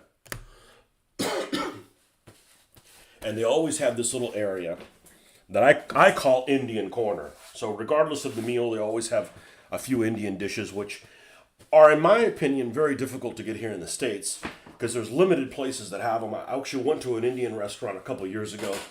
The menu's in English, supposedly. I didn't know what the fuck I'm reading. I don't know what I was looking at. In other words, I'm reading these dishes. I don't know what the fuck I'm even going to get by the sound of it. I need to be able to see it, but I really like their food because it's not bland, you know. So, actually, all three of us like their food. Okay, so we're done with the base brown, which is these two. Then we do the pumpkin color. It's a raw sienna. Oh, the ending is the best? Okay, well, I didn't finish watching it. Let's finish watching it. Fucking now shout at me, innit? Why you shouting at me? Salting at me? If you don't do it, do the other place. Why you shouting? Because of this you are doing... I don't know you are doing like this. I think you are going to accident. No, shouting at me no good, man. We not shout at you. No shouting. What do you think if you do like this one? You are going at work and somebody else... But that one, if you're running like that one, you're gonna fucking fall, innit? But hurting yourself. But yeah, because of this I saved myself. That one very icy road, man. Okay, have a nice day. Bye-bye. You know, they make medication for people like that.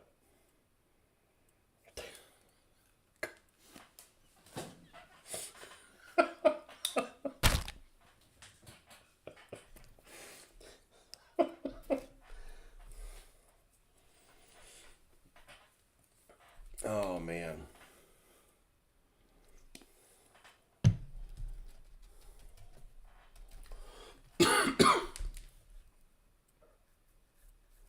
Oh, this is such a horrible color. This looks like I'm making the biggest mistake of my life putting this on here. And this color changes more than any other color I've ever seen. You put it on here and sometimes it's almost even greenish.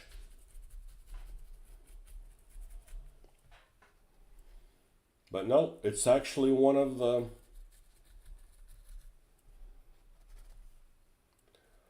these legit colors that when you start mixing it in with the other ones, it all makes a end result that we're looking for.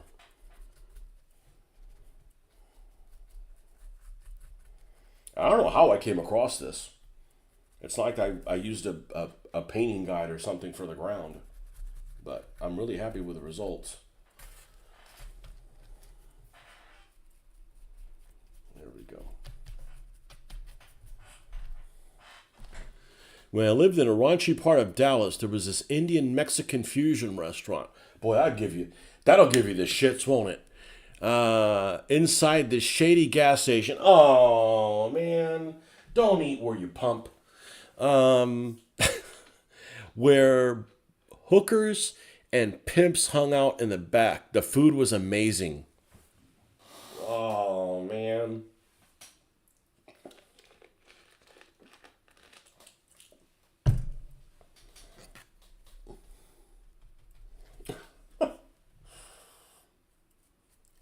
I don't know about eating at a gas station. No.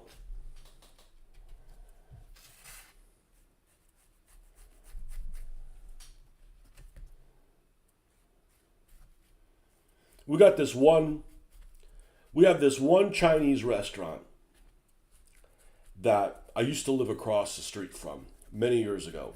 And it's still around there. And the place looks like it should have been condemned decades ago. And just looking at it from the outside, and the reviews on it on Google have got to be bought. There is no way that this place can have that. First of all, I don't think that they ever close the door in the restaurant while it's open. Let me see if I can get a screenshot of the front of it on the Google Mobile. It used to be called Golden Full, but it's like done with this Chinese script, right? You can't really make out what it was, and now it's called Golden Buddha. But before I get that, I know I've talked about this before.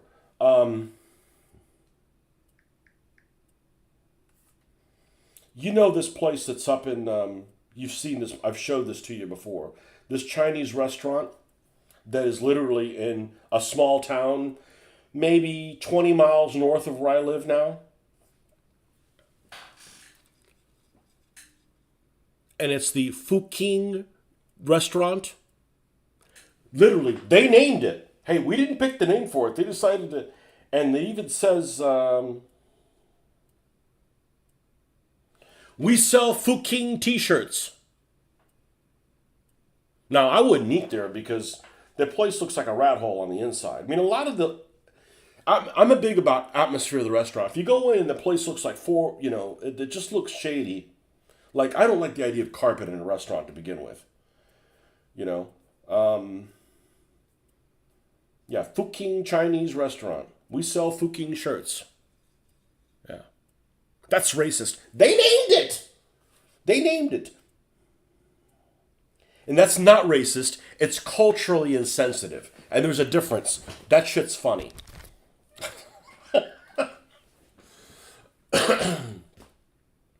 Do you guys have this 1 to 5 star ratings? It depends on the state. In North Carolina, they give you a grade of basically 1 to 100. And they put, I think they require you to put the sign on a piece of paper where the health inspector comes by on like the front window, which I think is a good idea.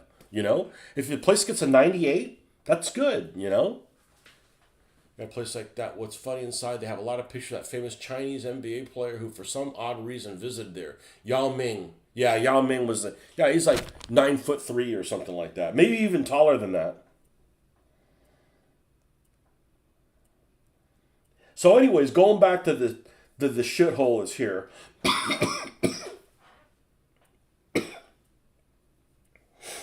In town. I used to live across the street from it. One of my first apartments when I was dirt poor.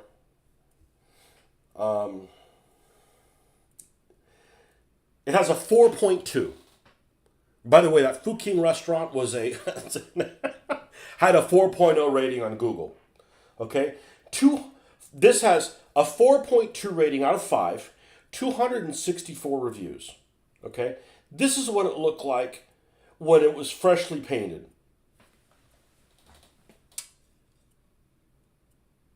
Okay? Still looks like a shithole, but at least it's got fresh paint on it.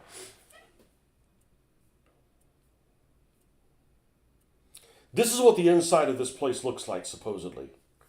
So it's got carpet, it's got paneling from like 1973, and it has multiple roof leaks that have happened there. I ain't eating at that fucking place. And what's really noticing is how bad it looks from the outside now. And the door is always open, constantly. Even when it's 100 degrees outside, the doors are already always open.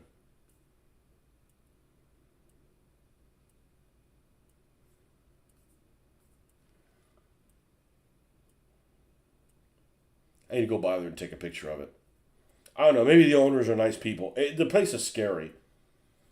Absolutely scary. I fail a morale check every time I look at it. Okay, here is I think this is a relatively recent picture from the Google Mobile. There's that paint that was painted. Look what it looks like now. I mean, shit, it looks, that kind of weathering and stuff looks okay on my little Italian house, but I'm not going to eat off the freaking floor. My house has a door that they close.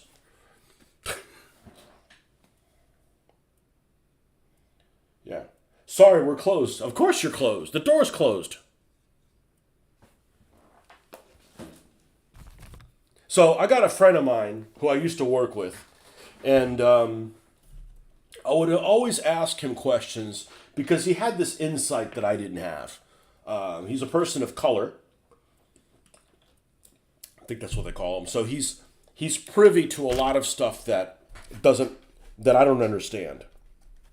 And one of the things I asked him is, how come when you're driving around and it's 110 degrees, right, and we're not at the beach, people have their windows rolled down, or they have the front windows and they have the windows in the back rolled down. Say, oh, they're smoking pot, So he has this insight, of things that I wouldn't know, and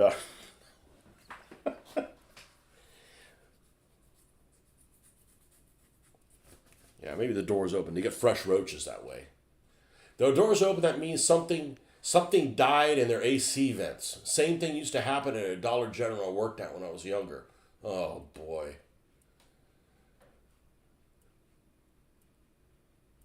So they're trying to grift off that name. We had some Thai monks wandering around town.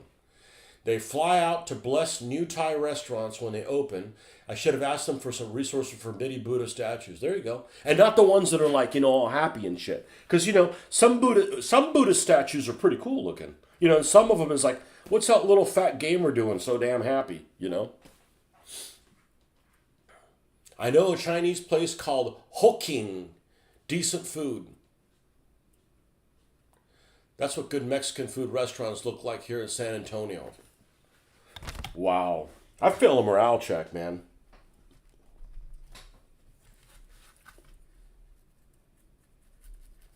I've kind of had my fill of Mexican food.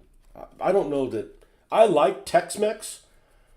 I don't know about Mexican food. I've had it too. There used to be one place in town that was really good. They moved. They got into a really nice looking restaurant. Same people. Food went to shit. The food just didn't have any taste. There was always one dish that was incredible. It was like this, it was like a butterfly chicken breast in this like queso with sauteed vegetables that were really crispy and all of it. It was spectacular. And then later, it just didn't have any taste. It had no taste at all. I'm like, I'm not going to eat food that's unhealthy and has no taste, and I have to pay for it.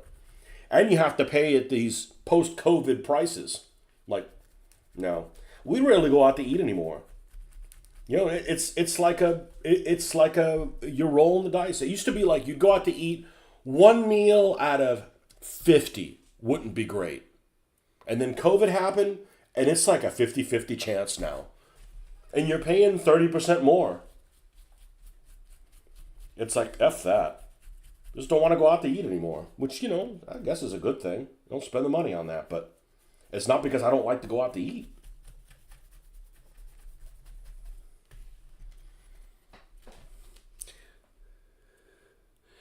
If the Tex-Mex food looks too fancy, the food sucks. Yeah, but you won't get dirty coming out of it. I don't know. I don't want to eat any place anymore. I don't want to eat places anymore.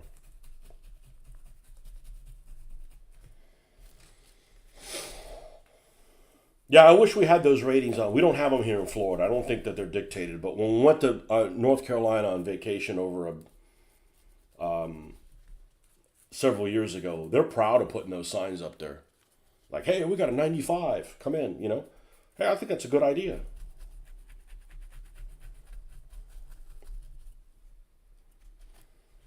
In the local paper, I think monthly, they put in who the health inspector went and visited and what their score was and what they found wrong. And almost the most frequent violations are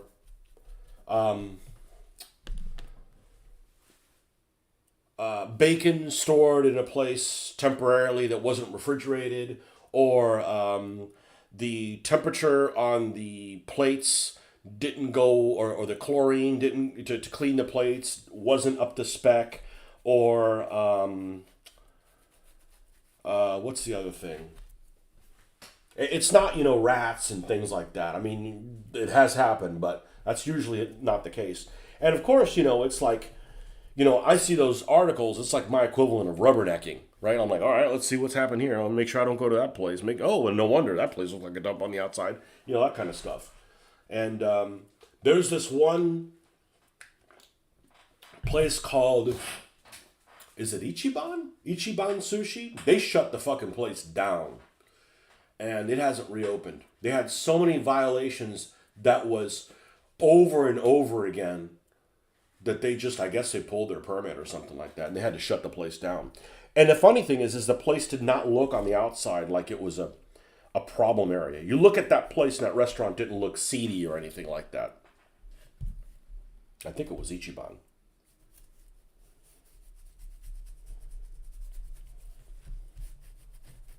It's got to be really bad to have a roach or a rat problem. Those usually aren't what it is. It's occasionally you'll get guys prepping the food, didn't wash his hands between something different. And remember, that's what they're going to catch while somebody's watching you. Who knows what goes on while somebody's not watching.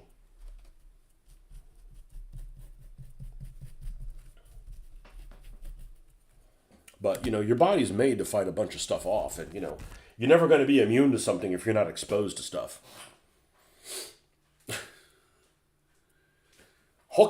A Hoking Chinese restaurant.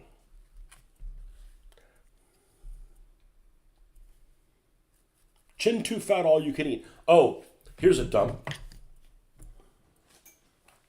And there's American food that's a dump like this. This just reminds me. There's this redneck ass town, and I don't have a problem with redneck ass towns, but it's one of these that, like, if the South would have won the war, the place would be more advanced than it is already. Let me see if I can find this. Let's see. It's in Palatka.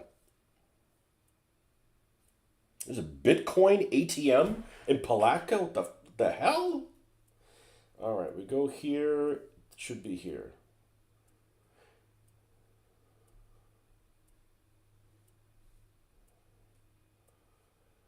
See if I can get a picture of the outside. It's like barbecue and sushi or something like that. I'm like,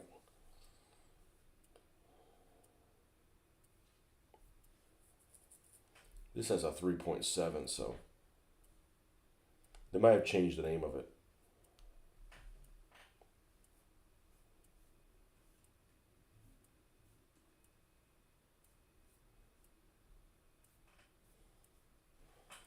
Why, do I click on the wrong place? No?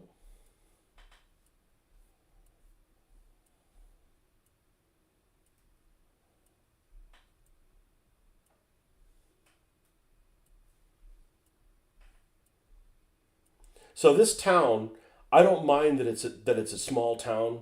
The problem is that some of these small towns have a lot of buildings that are like, and this isn't the building, have a lot of places that are like this. Just an abandoned building that isn't torn down, that hasn't been anything in decades, and it just like saddens me. Like I don't like to see that. I don't like to see. That's really weird. There's an incongruency between the Google Mobile.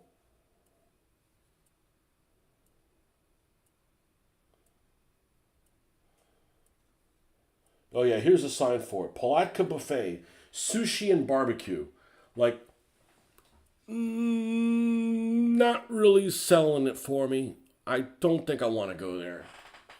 The pictures of the place on the inside actually don't look that bad, but they don't have carpet.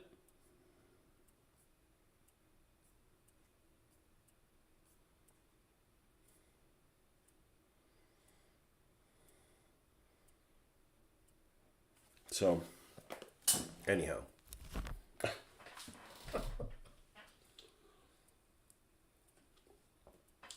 The worst restaurants I've had mostly been fast food like Jack in the Box. We had yeah, you can't go to fast food places anymore. And I'll tell you what, before COVID, this McDonald's here in this town was slammed all the time. Now there's hardly anybody there. Well, The food's terrible and it's really expensive. Which is funny. It got really expensive when they wanted to start automating everything.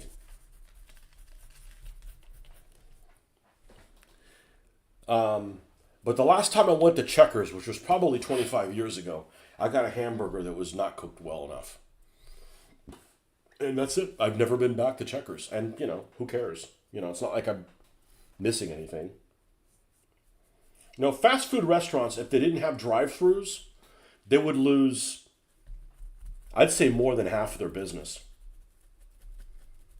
Half the business of those places that's unhealthy fast food, it's because people are too lazy to go inside and order. Hey, I'm guilty of it. Like I'm not going to go inside and and eat or do any of that stuff. First, it just grab it and go.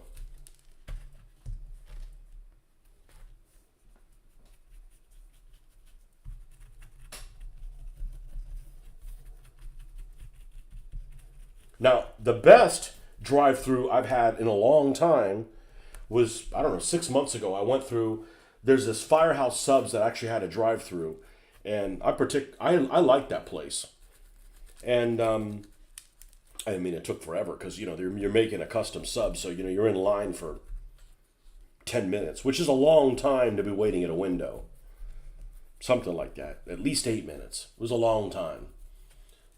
Luckily, there was nobody behind me, or they would have been pissed. But you know what? They're probably going to take the same amount of time for their order. All right, we're going to knock all four of them out using the same color here.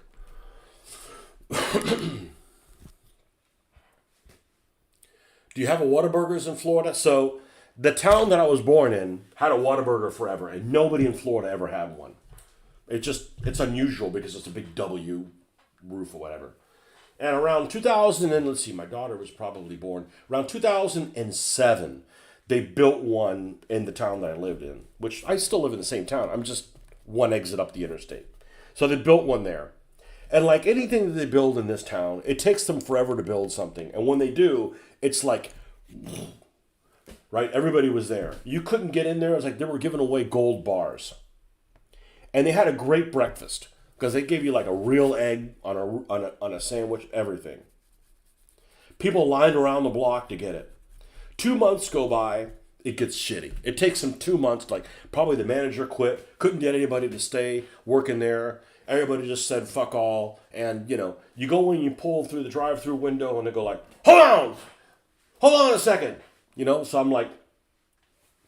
I'm at the window, like, all right. So I end up like waiting like 2 or 3 minutes. Like, all right, I'll take your order now. I'm like, it must have been like one person running the whole damn place and cleaning the toilets, Went to shit real fast. Probably it's probably the one that went to shit probably the worst. But there's some places you can't go into. I remember in the 1980s, Burger King was okay. Burger King was okay in the 1980s. You can't go to that place. You couldn't pay me to have one of those things anymore. And it's a shame because they used to be pretty good. Nope. As soon as it started going up like, hey, we want $20 an hour to work at a fast food place, and and they started automating everything. They cut corners of the food. It all got crappy. It all tasted like crap. Got twice as expensive, and you can't go to those places anymore. I really don't know how they stay in business. So that Whataburger lasted about 4 years and then closed. Then they built a Hardee's. And I've never seen a Hardee's that does well. And it used to be, this isn't the case anymore, but it used to be that if they built a McDonald's and a Burger King next to each other, for every person at Burger King, there'd be 4 at McDonald's. That's about the proportion. And now this McDonald's is dead. It's just absolutely dead. And it's not because all of a sudden people want to eat healthier. I'm sure that is not the case. It's just it got really expensive and,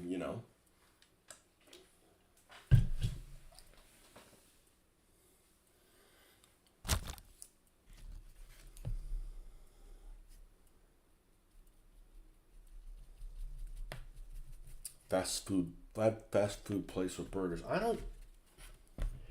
Well, there's this local one that's still great after 30 freaking years.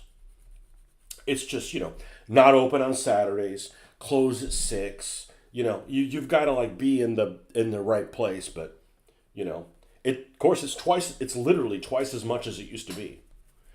A double cheeseburger is $6.99 with nothing on it. And that's not particularly huge, but it's real. The guy used to go to the grocery store and buy his own patties there. It was definitely a mom and pop operation that literally just had a drive-through window and like a picnic table outside to eat at. And it's still the best burger in town. And it's consistently been that way for 30 years. So, but that's the exception to the rule. Hardee's. There was a Hardee's next to the first job that I worked at the grocery store. And I would go there and I would take my lunch. And that was back when they had roast beef sandwiches. So you could have a roast beef sandwich. Roast beef sandwich is a sure bet. Even Arby's sucks now. And Arby's used to be good. Arby's sucks. Until 5 years ago, I said, the only drive-through that's worth a damn is Chick-fil-A and Arby's. And Arby's is worthless. Arby's is absolutely worthless and super expensive. At least in Chick-fil-A, you're not going to get an attitude from somebody working there. I think they just beat them in the back or something like that. But it's very limited what they can have. They do have the worst coffee. Chick-fil-A has the worst coffee I've ever had. You want to get a nice coffee in the morning, you're on the road, get a couple of chicken biscuits, those things are fucking amazing, right? Their coffee is horrendous. It's like dirt water,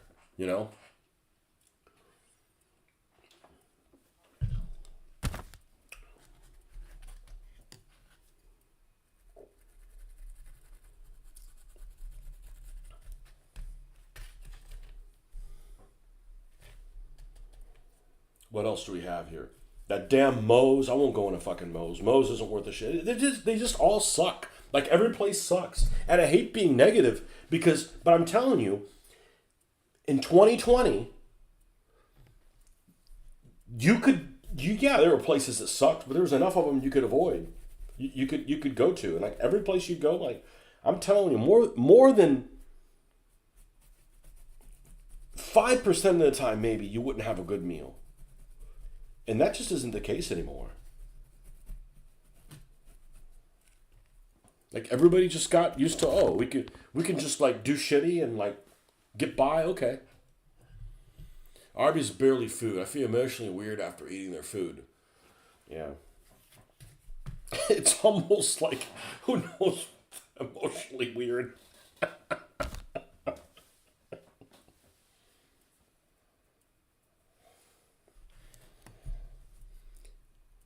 One of the things that I got a hankering for several years ago, and I'm like, man, I haven't had these since we were in Alabama.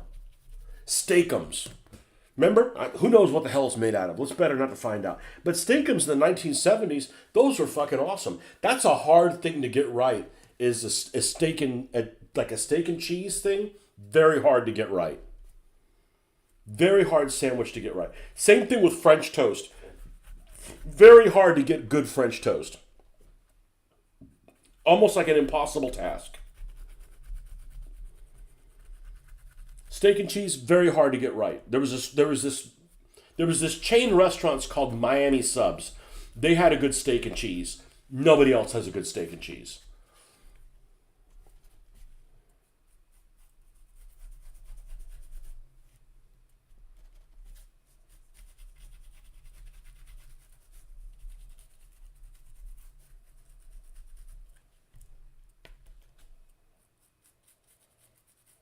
But I'm talking about all that fast food. I don't want any of it. Normally be like, what's it? Nope. I'll make my own fucking salad at home. It's not any good. It's super expensive. Yeah, good. It's hard to find. It's very, very hard to find.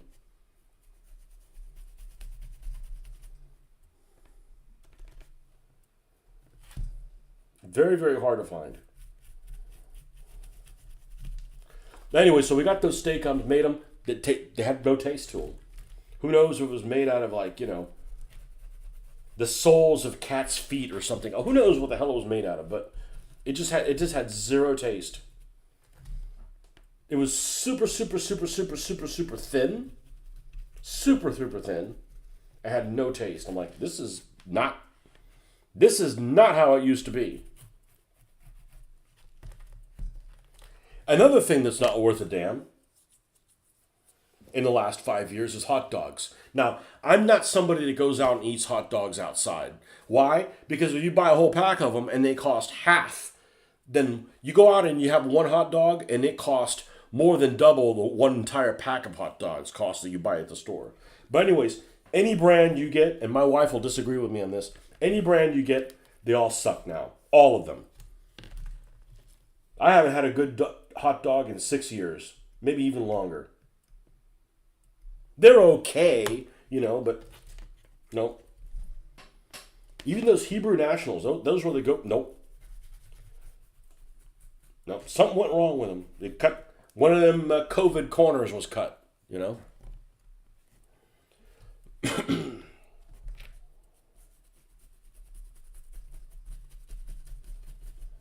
I never have a hot dog out. Like this hot dog, what is it? $11. Like, dude, a pack of 8 hot dogs is like, I don't even know what they are, but there's got to be like 5 or something like that. And you get 8 of them. Nope.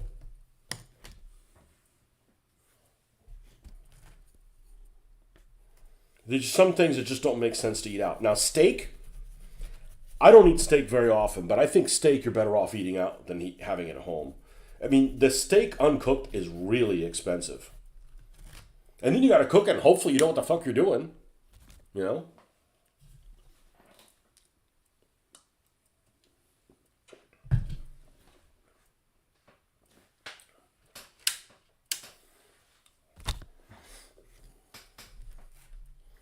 ¿Qué hora es? I was gonna guess 9:30.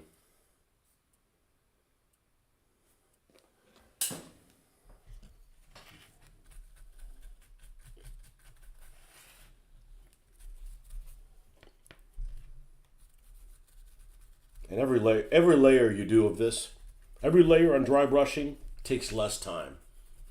Like the first one takes a lot longer than the second one. The second one takes a lot longer than the third, etc.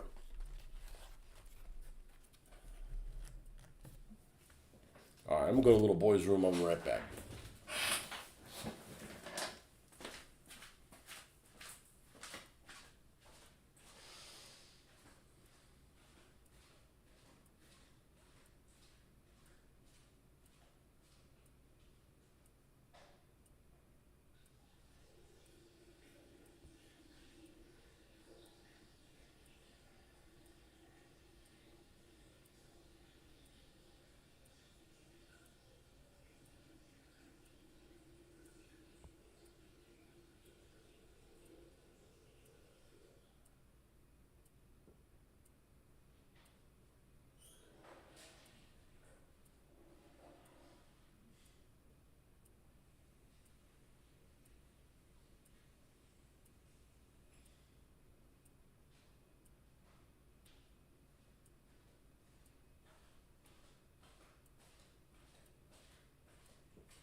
We had some people over for dinner a couple weeks ago, and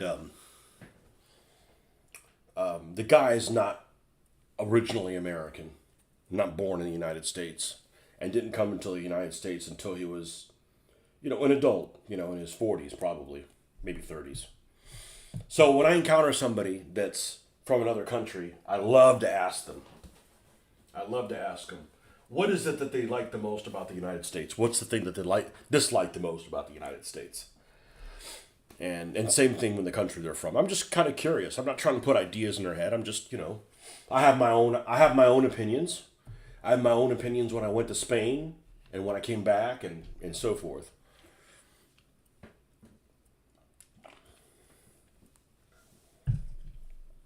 I asked people a lot about that. When I went to Canada, I asked them about, all right, what's this deal with the medical system? Do you like your medical system here? Because that's always like a point of contention, like, the Canadian medical system, the U.S. medical system, whatever. Fortunately, I don't have a super high opinion of it because I've been blessed. I don't really have to seek medical care.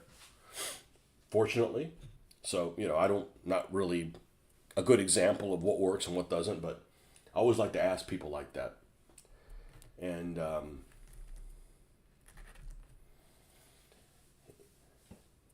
it was interesting when you have a company near here who makes various types of sausages. I don't want to see them made.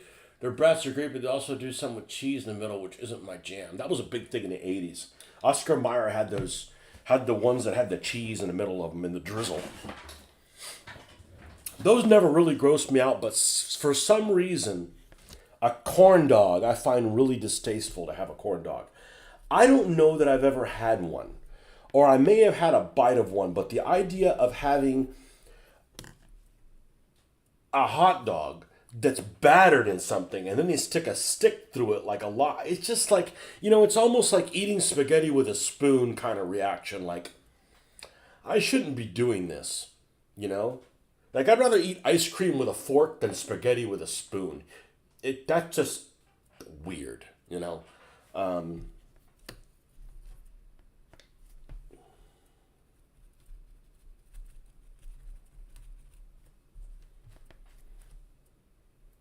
But anyways, one of the things that he said was the best was the freedom that we have here. Like, you basically do whatever the hell you want. And I'm like, you can do whatever you want somewhere else.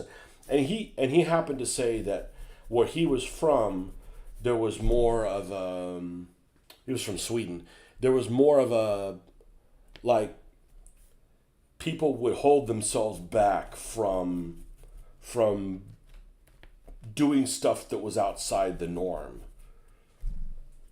And I'm like, see, I would have thought it would have been the opposite. I would have thought that, people in Sweden would be, doing whatever. I want to be a unicorn. All right, well, go ahead and be a unicorn. But I guess this is the land of, you can be a unicorn if you want to now. But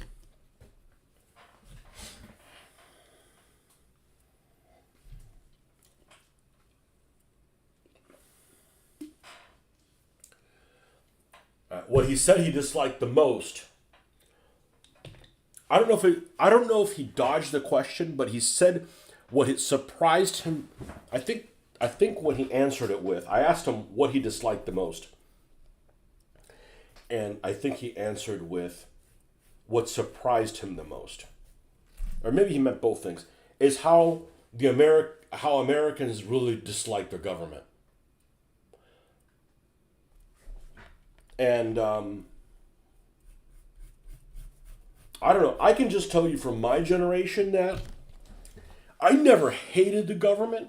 I just always thought it was really inefficient. And now what we're noticing is,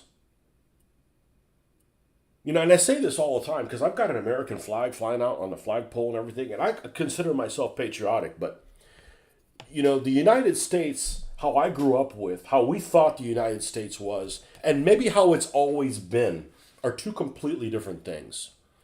And as time goes on, I think more and more of us of people realize that that's the case. I grew up in the 1980s, 70s really, but I don't remember 1980s, and it was just like, you're patriotic and fuck communism and all this stuff. And it's not like I'm pro-communism or anything, but I'm just saying that there were just things that we thought that were happening behind the scenes. We would have never occur. It never would occur to us that some things are happening behind the scenes that are, apparently.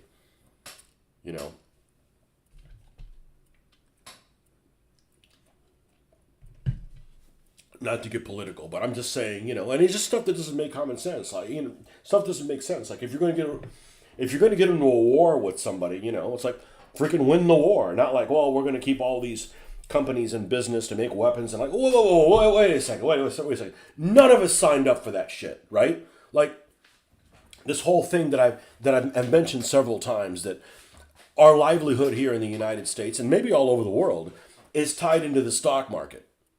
It's like, oh, well, we got to show a profit every year. Okay, well, what if there's COVID and there's floods and an asteroid hits and there's like famine and all the babies in South America all of a sudden die. Oh, we got to show a profit. Well, look, sometimes there's conditions that don't allow for that, and it's like because everything's tied in the stock market. Everybody is pushed into like they have to show a profit no matter what they do. So instead of doing an honorable job doing whatever it is that you're doing, you're like, all right, we gotta cheat and steal and murder people and say that we're gonna do this and not do that just so we can show a profit. I'm like, whoa, wait a second. We didn't sign up for that, right? I don't want that existence. If that means that, if raping the world, if we have to rape the world to be able to retire, we need to rethink how we're doing this. And I think I'm using an extreme example, but what I'm getting at is that's not how. Let me not think it's too many people. That's not how 70% of us think it works. Now that may be how it's always worked, and we just didn't fucking know because we weren't raised by parents that were pieces of shit, right? That you wouldn't do things like that. Because I always say, like, if there was no laws tomorrow, I'm not going to start shooting people and raping people.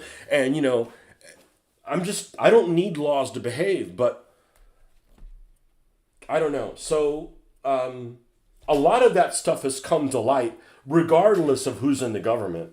And we don't like it. And many of us don't like it, and we're too busy at work to do anything about it. Sorry. And, but, it is.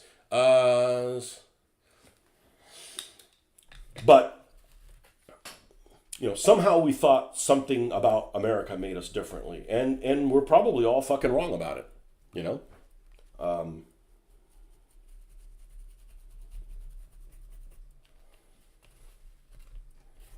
And, they're always creating these crises. So it's like, hey, look at this over here. All right, meanwhile, everybody's over there. All right, let's fucking steal this. All right, we're going to make treaties with fucking terrorists, and we're going to sell them weapons, but then we're going to attack them with more weapons so we can keep making weapons. Like, wait a second. We need to go back. If you're a weapons company, you guys need to go back, like Westinghouse, go back to making refrigerators and shit like that. I couldn't live. I don't live my life that way. I don't live I go to work. I do a good job. I know you have to show a profit. I'm not there to screw our customer. If something benefits them and benefits us as well, let's do it. Everybody's on the same team. It just makes sense, But that's not the real world, apparently. Well, I guess I don't live in the real world.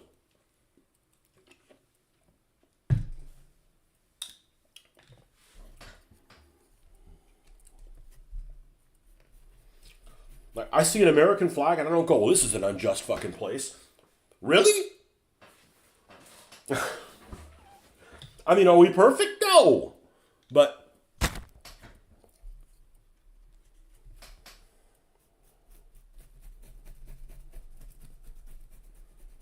I don't have a bad attitude about cops. Do cops in this little town have nothing to do and they get all uppity in people's shit? Yeah. But I don't hate cops. So I go through that town, I put the cruise control on. Fuck you, I'm not getting a speed, because the speed limit's ridiculously slow. Well, that's fine. I'm not giving you my money. My parents who are a generation older think the opposite of you. That generation seems selfish to me. They don't really care what happens to the world as long as they get to retire.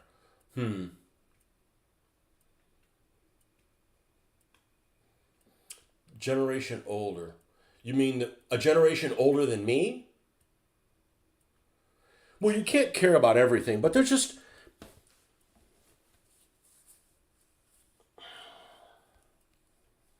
When I go to Miami, man, Miami is like the worst of capitalism.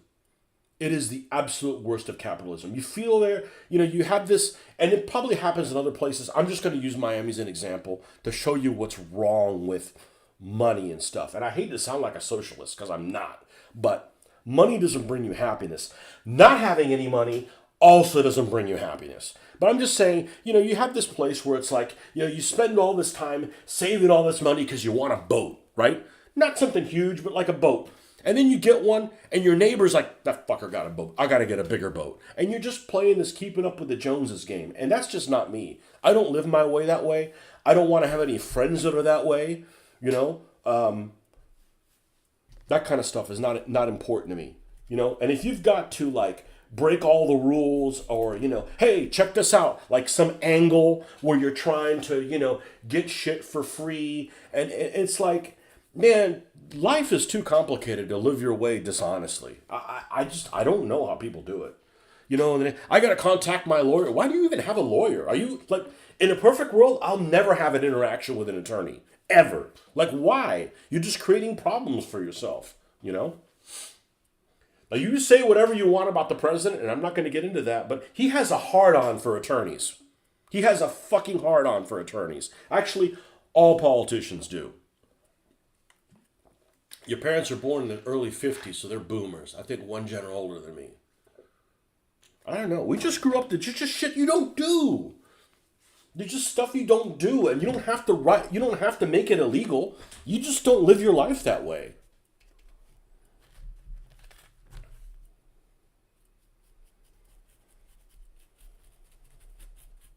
There's got to be a balance. Like, I remember, like, 20, 30 years ago, hell, it might have been 40.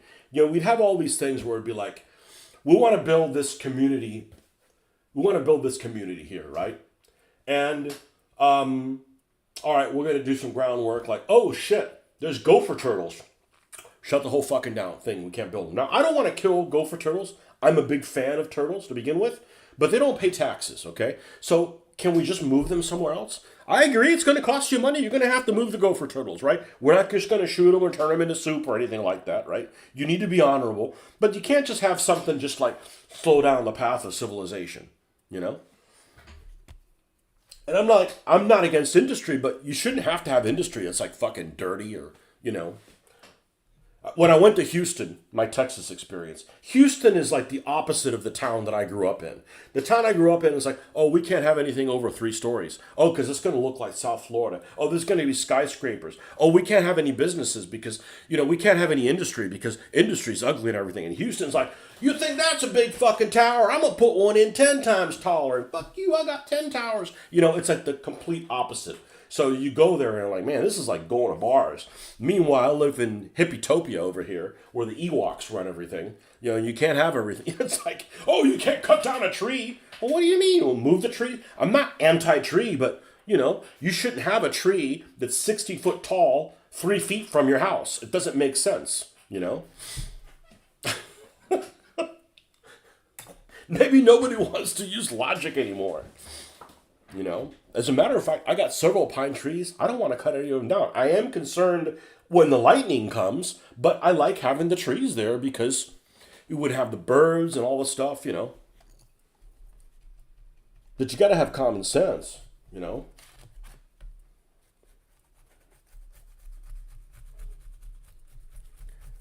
When I go in the old part of town monthly to get my haircut. That's where my haircutting lady was. Of course, I think everybody that cuts hair is clinically insane. I think that's one of the things that they have to do I think they have to like be insane. Anyways, she like flaked out and I don't know where she's going to be now. So I'm not going there anymore. I don't know where. Probably have to go to my wife's girl. But anyways, I go through a super hippie part of town. And, like, nobody mows the lawn there. It just looks like a cesspool of hippiedom. And there's every single kind of protest, resist, all this kind of stuff. And I'm like, man, I couldn't live in that neighborhood. People that hate America and, hate anything that could possibly be traditional. It's like, holy crap. Did you say turtle meat? Gamera is really neat. Gamera is filled with meat. We've been eating Gamera. I don't know what it is, but I am a racist when it comes to animals. There's some animals I like, and then some animals that I don't like. And turtles are on the I don't want them to see them harmed thing. Dolphins fall into that as well. Some people would say dogs. I'm not a dog killer, but I didn't grow up in dogs, so I'm not saying I'm indifferent, but frogs. I like frogs, man. Frogs are cool. Frogs are out there, eating bugs. If you eat bugs, you're on my team.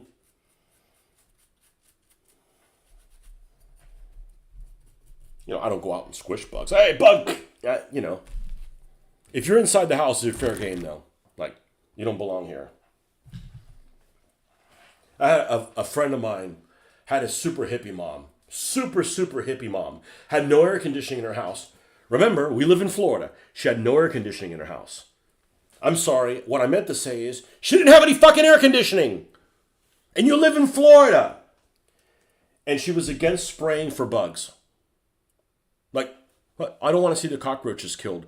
If there was a button, if this button killed all the cockroaches in the world, not only would I press it, I would press it frequently, just to make sure that there was none left. Okay? Fuck cockroaches. Every one of them.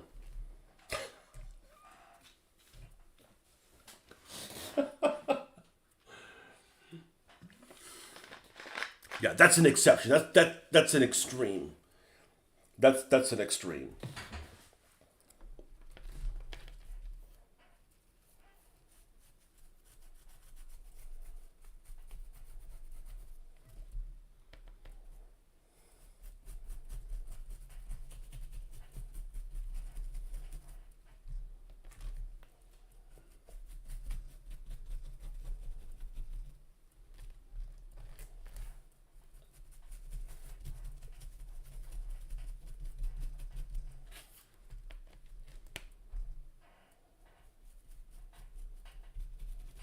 Yeah, I don't like cockroaches. I don't like communists. I don't like people wearing masks outside the emergency room, outside of a surgeon thing. I'm not anti-vaccine.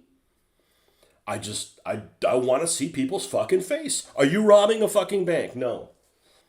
So like now, I go into the grocery store the other day. I saw, I don't know, 5, 6 different people with masks. I'm not gonna interact with them. Fuck them. They don't exist to me. Did she at least have fans? Yeah, but they were wind up. I don't know. I'd never went to her house. That's like, no, no, no.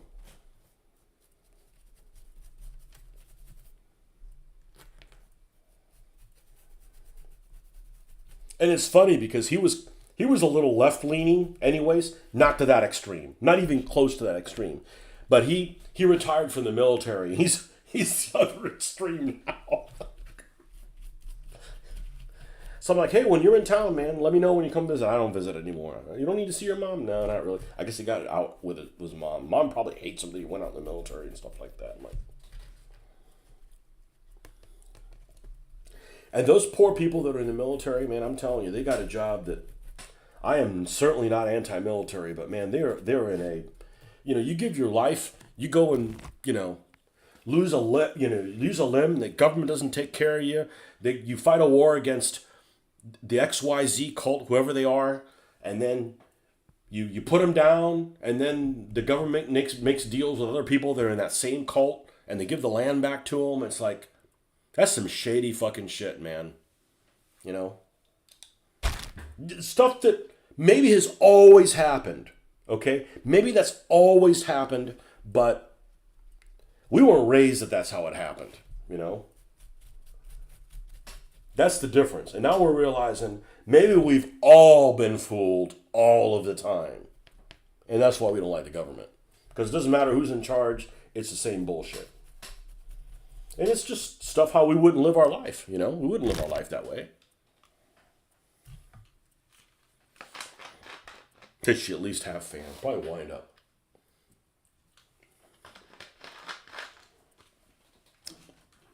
So I didn't tell him all that. I just like, oh, okay.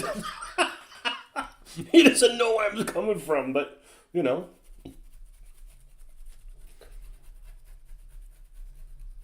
I will quantify it saying, maybe that's always happened. Maybe that's always been the case. But that's not how we were raised that it was always the case. When my dad came to this country, I remember him, and he loved this country. He never forgot where he was from. He thought it was weird that he went and there was like different, bathroom facilities for people of different skin color. I'll call it skin colors. I don't like using the word race because I just don't believe that there's, race is like goblins, orcs. You can't really reproduce. You're a different race kind of thing. Humans, it's all the human race.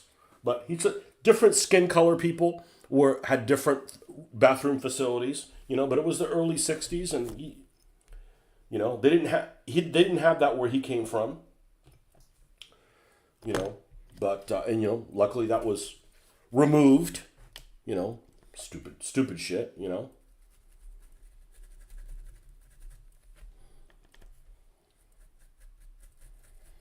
I think the way to solve the bathroom thing is just make individual bathrooms. Individual bathrooms.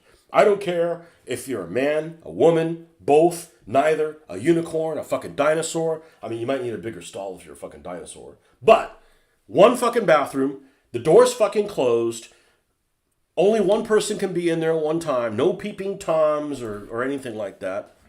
Go in there, drop your load, do what you need to do, fucking leave. Done. I don't care what you want to be. You know, you want to be in. That's fine. You're having a plumbing malfunction, so that's why you're in there.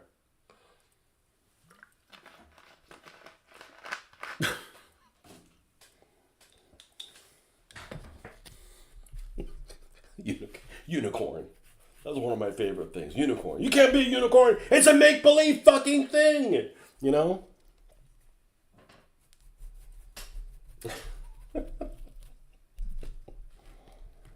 You know, my dad's like, you can't be a history teacher. You can't teach history. He was like dead set against history, which is fine. I'm glad he did that because, well, I wouldn't have made it. Too much writing. I would have had to have Hoffman write all the shit for me. Like, I want to learn stuff. It's got nothing to do with that. I just don't want to, you know, fucking write it down. For somebody that's not going to fucking read it. You know. We've been through the whole writing thing, but. No, I did not have a dad that you could do whatever the hell you wanted to. You couldn't do whatever the hell you want to. So I didn't have one of those dads. It's like, what do you want to be? I want to be a monkey. All right, you can be a monkey. The fuck you can't be a monkey. You grow a tail and we'll talk about it, you know? So anyways, that's what he disliked the most about the United States.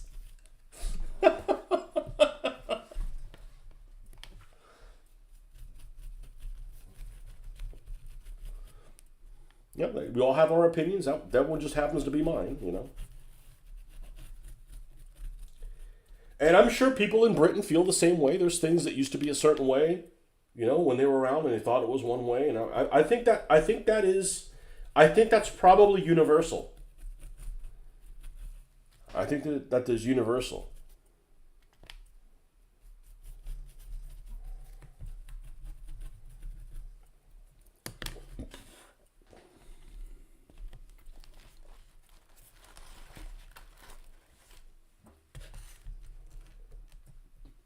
You know, when I went to Gibraltar, I was sad. I literally was. Part of me was really sad that the British didn't have any ships there. Like, then fucking give it back to Spain. You know? Like, it just like... Sorry, I'm just too much of a World War II guy. Like, where the fuck is Force H? I came here for a visit to Gibraltar. What the hell did you do with Force H? Where are you?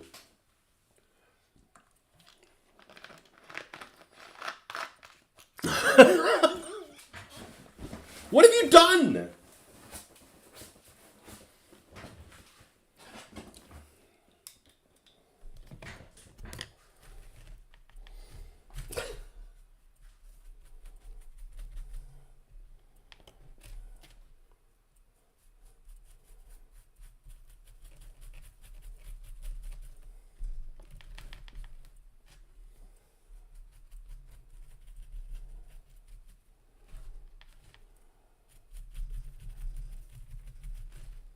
It just takes a while, doesn't it? You know, I don't know if anybody's listening, but at least you guys are keeping me engaged, so I appreciate it.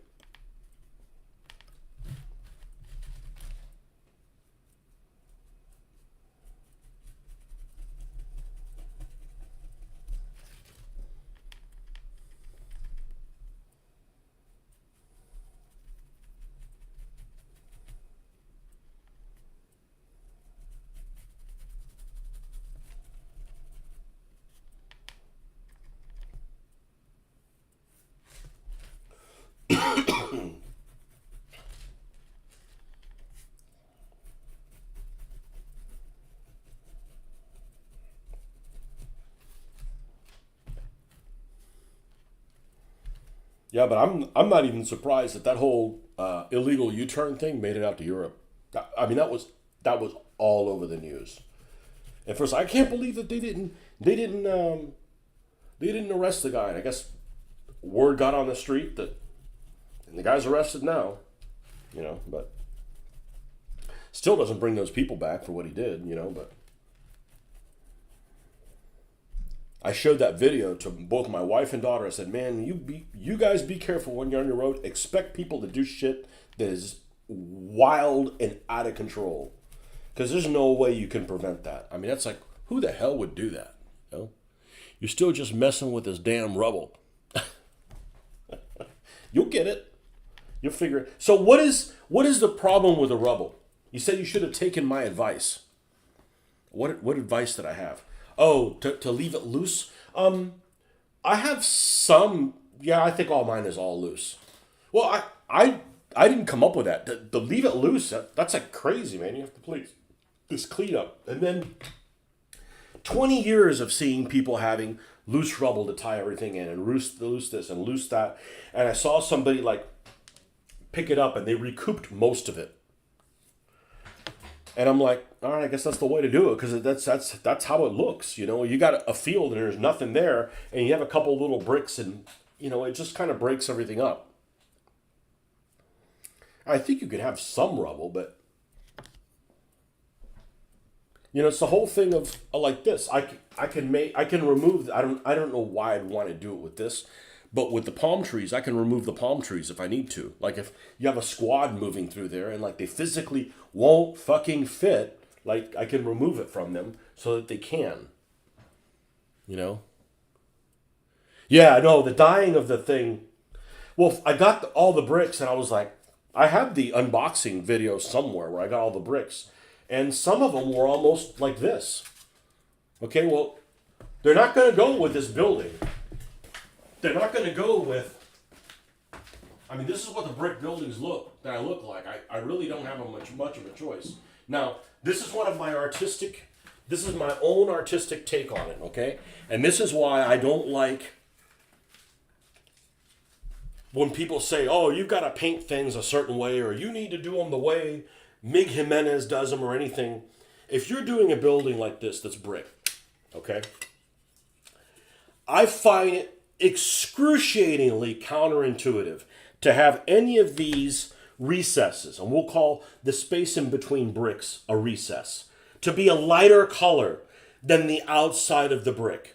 Okay? So like the brick color is darker than the crevice. It's so counterintuitive.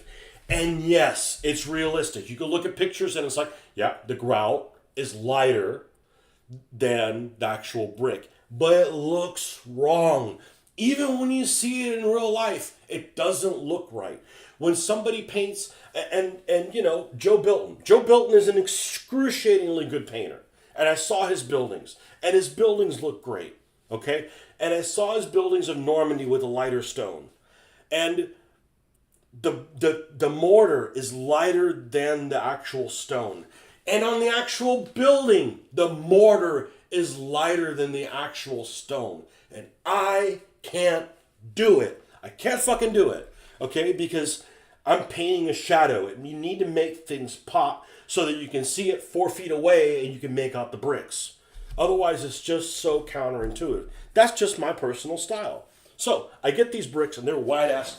They're really either too bright red or something like that. Now, if it was different color bricks, if it was, because they have some bricks in Normandy that are like this color, I would just do the same thing, but with this, and then they're just darker. I'll have to do that French cafe and that stuff. But that's just my personal style. Do I paint 100% realistic? No. I paint for Wargamer miniatures, okay? And as a matter of fact, I like more the stuff that I really like how it looks. When I see something on the internet, it's something that somebody painted that was their War Games miniatures. It looks awesome. Not, who am I going to use that's a really good painter? Plasmo, or the other guy. The two Eastern European guys that do Night Shift and Plasmo. Night Shift and Plasmo make a vehicle that looks better than a real vehicle. But there's light color I guess the Cokes are really getting into me now. Well, that's good. My Africa Core tank. Okay? I'm not putting light sand and dust in the crevices of this. I went through a lot of effort to make all these little details pop. I don't want them to disappear by adding dust and particulates that are lighter than the actual color of the tank in the crevices. It's counterintuitive. I can't do it. It's you wouldn't, and again, it's my style that I like to do, and I want it to look like a graphic novel, a comic book, if you will, right? You're not going to use those lines and do them in white. You're going to do them in black to differentiate between things. All right, back to the bricks. Where is my load of bricks? Here it is. And all my buildings and even this turn, I'm like, how am I going to deal with these buildings that don't have a ground floor? So I ended up, building this that goes on it, and you sprinkle bricks on there, and then and then these openings are like where the openings are in the building. So if you got a guy here, you can tell that he's in front of the window. This is ideally not how I would like it, but this is the building that I have. You have to fight a war with the buildings you have, not the buildings that you want. I think that saying goes something like that. So here is the stained. So these bricks some of them were rosy, some of them were darker, and I just made a black wash and put them in there, and they look like they go with the building. Although this might be kicking it back too much, and it looks too bright. And it was my first attempt of doing it, and knocked it out of the park, or at least I'm happy with it. Talking about the what did I use for the rubble? Okay, so here's the sticks. I just took some sticks, put them in the same dyeing stuff, snapped them by hand, and they get thrown in there in different places, just to kind of make it look like it's lived in. That's it. I liked your idea beforehand. We're not allowed to say what's wrong with the UK these days. Good morning, by the way. Sounds like you need to have a revolution. We'll bring the guns. I am gluing my rubble down and then going back and dry brushing parts of it. The last 12 hours has honestly mostly been waiting for the scenic cement to dry, only to apply more scenic cement. Yeah, that sucks. That sucks. You need something that dries quicker. That's frustrating. Hopefully it'll still turn out okay, and then it's all right.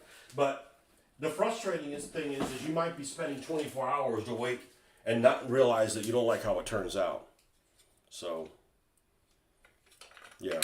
No, I'm really happy with the buildings. Really, really happy with the buildings. Could they be better? Sure. Is it reasonable to ask they could be better? No, that's unreasonable.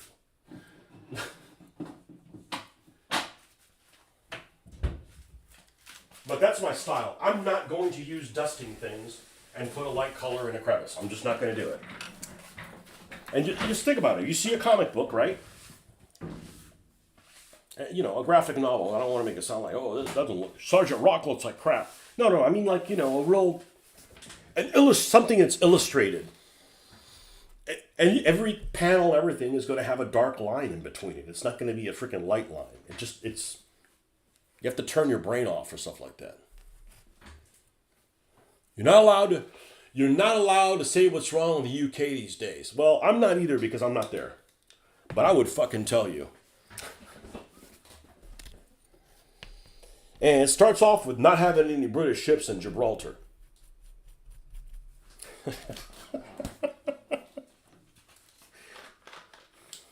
Somerville's rolling in his grave. The fuck's my Force H?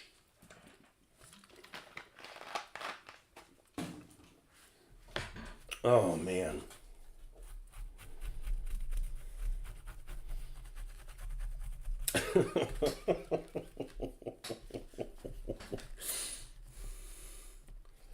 If I was from the UK, I probably wouldn't like what was going on over there either. I can guarantee you that.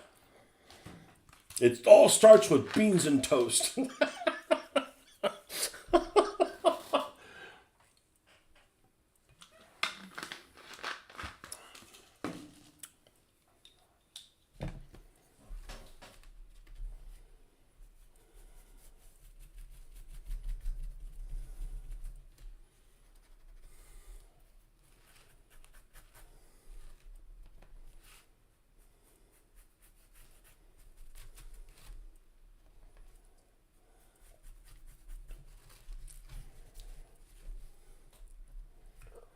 You guys have the thought police over there coming after you.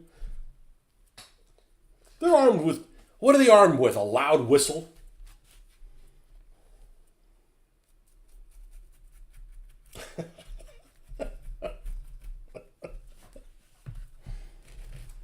Oh, man.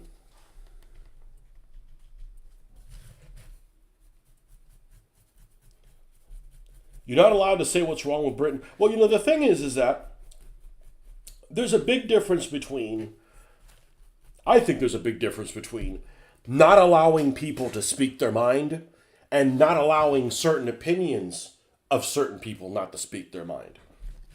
And I'm sure that's not the case. Oh, you're a unicorn? You can say whatever the hell you want. Oh, you're from Yorkshire? Shut the fuck up.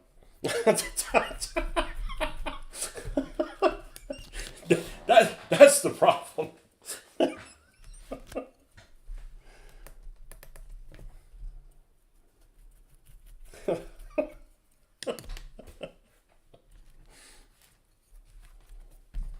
Unicorns. That's what we're gonna call these deviant people unicorns. They're damn unicorns again.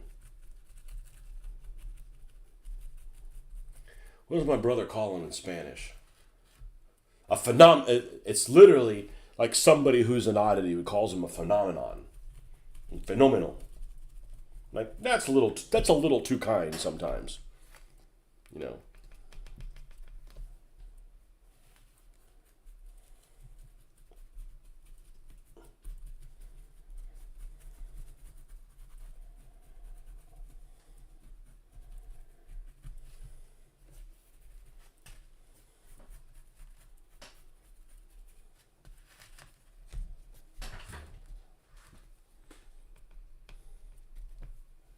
There's a big to do here in the local city because this city went full leftist mode several years ago and put a bunch of rainbow colored sidewalks and everything in different places, which I don't really care about.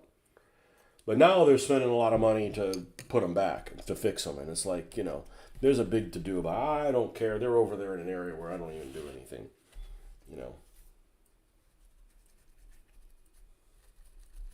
It's always in the paper. They always put things on there, get people all riled up and stuff. But I'm like, man, I don't get riled up about stuff like that. I get riled up when I want to make me play a game and I don't get to roll dice. Like, screw you, man. We're going to die on this hill. That's the hill I'm going to die on. The one of playing a game when I have to shuffle cards and stuff. No, I want to roll dice.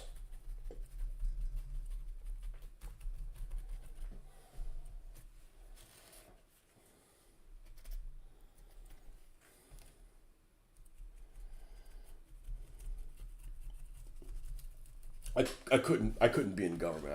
I feel like I would have just too many logical decisions. Like there's this other town over is all full of these Bible thumpers, right? I don't have a problem with people that are Bible thumpers, but don't be restricting other people's freedom just because you want to be restrictive. So, no alcohol sales on Sunday. Okay, that's fine. This bar can't open on Sunday because that's fine.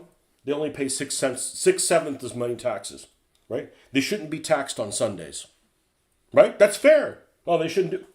Okay, well then let them open. But I don't have anybody giving me money, making me feel one way or another. You don't want a place to open on Sunday? That's fine. They don't get taxed on the day they're not opened. Kind of like them fucking apples, right? It's still not right. They should be able to open if they want to. If you're not going to let them open on Sunday, then they shouldn't be taxed on Sunday. I don't know. I may want to open my own bar. I wouldn't. I don't like people that go to bars. I don't like frequent bar attendees. They got issues.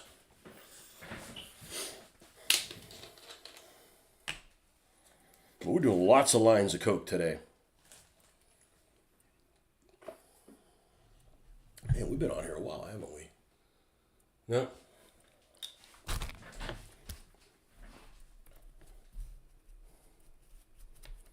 Yeah, see, now we have to finish this.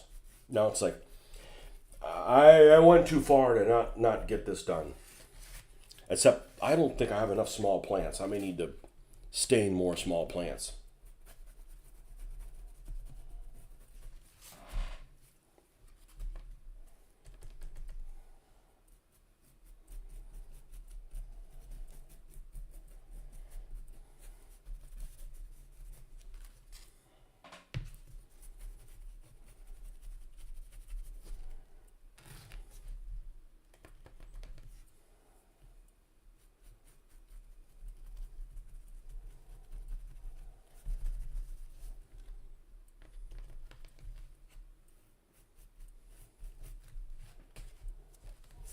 All that talk about food, I don't want any of it that we talked about.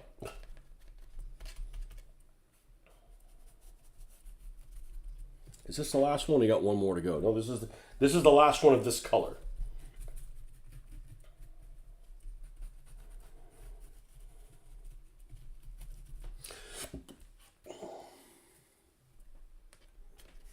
You guys got dry counties in Texas? We have like 3 or 4 here in Florida, but they're nowhere anybody with a reasonable mind would want to live in.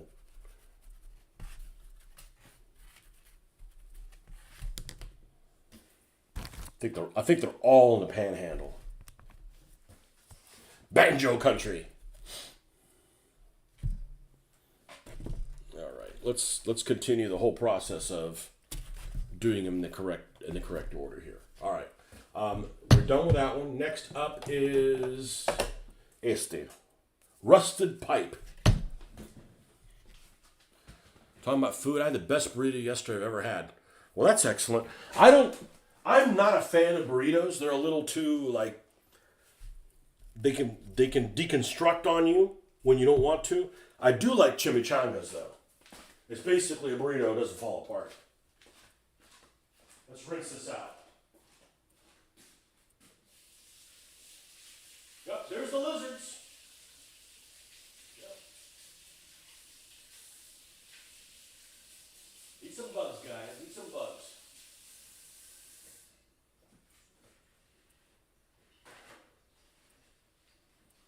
Birds. We have a lot of birds. Probably here for the lizards. I'm gonna take I got a little boy's room too.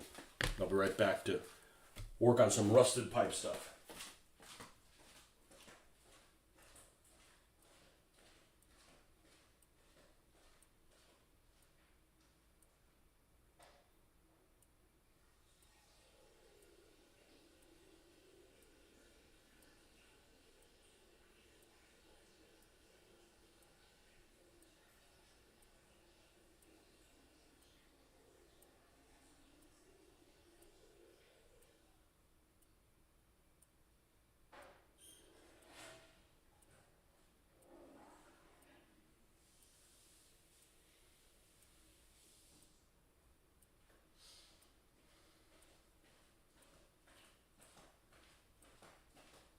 So I went to Hobby Lobby yesterday, and they have officially removed everything Iwata from their shelves, which I actually didn't know I thought actually I was going to have trouble returning the Iwata air hose because they have no Iwata parts now.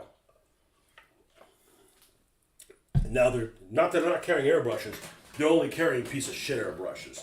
Like battery operated ones, some brand you never heard of, that kind of stuff. Nothing wrong in the UK. Main parties in... Hold on a second. Nothing wrong in the UK. Main parties in hawk to US far right and reform to foreign powers. Farage trying to stroke hate and division. Nothing wrong. Well, maybe everybody in government always something wrong. Maybe normal people, nothing wrong. And that's what it is. Between the government and the press here... They all want us to hate each other. And I'm like, dude, why do I gotta hate somebody I've never met? I got a list of people I don't like already. I don't need to add to it. You don't need to keep showing me other things I don't like. But, thank you. Uh-huh. Ah, yes, I've had Indian food too. That's supposedly what I've never had that problem with Indian food. Get the Hershey squirts.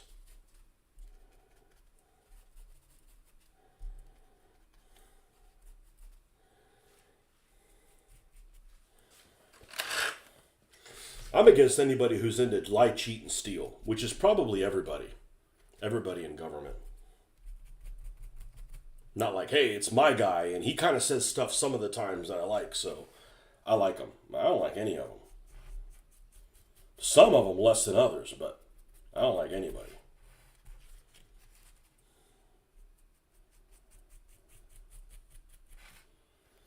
Like I said before, why is somebody that's a member of the government that gets paid $200,000 a year, does the job for 4 years, that's $800,000, how are they a multimillionaire? Like, somebody needs to look into that. Well, nobody will because everybody's in on it. Well, there's your problem. Like, oh, well, $200,000 isn't enough to live on to work for the government. Okay, I don't necessarily disagree with that. So give them $10 million. We find you doing anything that gets revenue outside of that, we will hang you immediately. Like, that's what you need. That's what needs to happen. Not like, well, you need more money. Okay, so give them more money, but you cannot live your life like, lying, cheating, and stealing.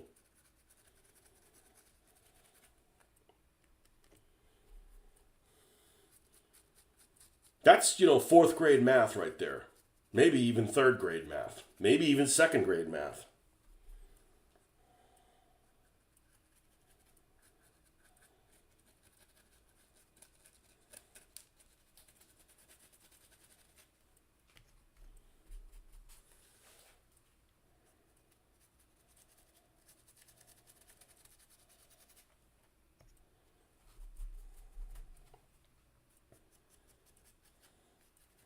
And no more lawyering up. Good Lord. Here's 2 pistols, 30 paces. You should resolve it. You only got one person left after that. You only got one person that's a problem after that. Let's kill this. This is a little too reflective.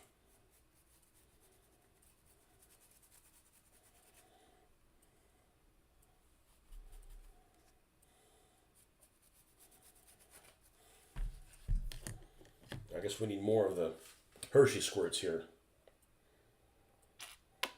Ah, shit, wrong color. Wrong squirt. No worries. No worries, mate. The rich just need to convince the guy with the pitchfork that the guy with the torch is their enemy. Exactly. Exactly. And the rich need to, not get rich dishonestly. And if there's no way to do that, then maybe you shouldn't be fucking rich. I got nothing against rich people, but they always talk about, we got to raise taxes on the rich. Well, the rich, I do my own taxes every year. The rich have all kinds of things they can claim that don't apply to them. So you think that they're paying more money, but they're really not. They got all kinds of things that they can. It's just a freaking shell game. I got nothing against rich people. I got nothing against poor people.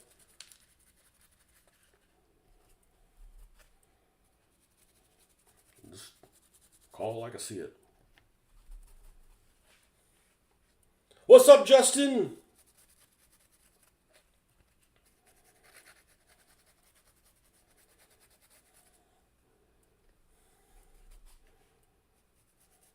But I really hate hypocrisy. I really hate hypocrisy. I really hate shit like, you got to wear a mask, but then I have a party and I'm not wearing them kind of thing. But yet you're making the rules. That's revolution shit right there. God, I hate the masks. I'm not against the vaccines. I'm just saying, I've had all my vaccines. I even got that shingles shot, which some of you guys said was probably the best decision I ever made. I don't know. I'm already there. The only reason I don't have a vaccine sometimes is because it's inconvenient. I see no point in getting a flu shot every year. I don't want to get a disease. To prevent a disease, you get a light version of the disease. Hold on a second. We have this shot. For instance, here's an example. We have this shot that if we give you this shot, it'll prevent you from dying from cancer, from terminal cancer. All right, sign me up. Well, there's a caveat, all right? What's the side effect? The side effect is it'll give you prostate cancer, which is really light, but we can cure that. I'm like, I don't want fucking prostate cancer. I'll take my chances. That's everything else. I'm not going to get a flu shot. Why? Because I'm not fucking scared of the flu, and I'm not going to die from the flu. And you get a lighter version of it. I'm like, that's just dumb. But as a common thing, in I'm not afraid of,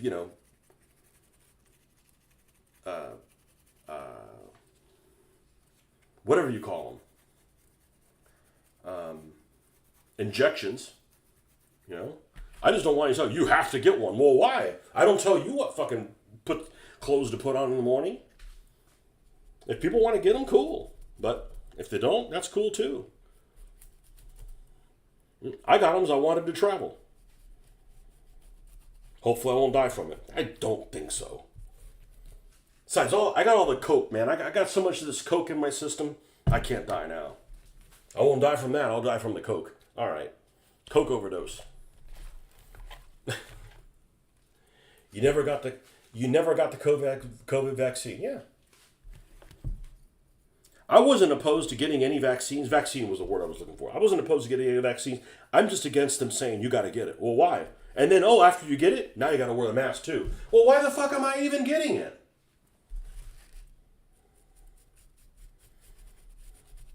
And fortunately, I work in a place that really wasn't an issue. You know.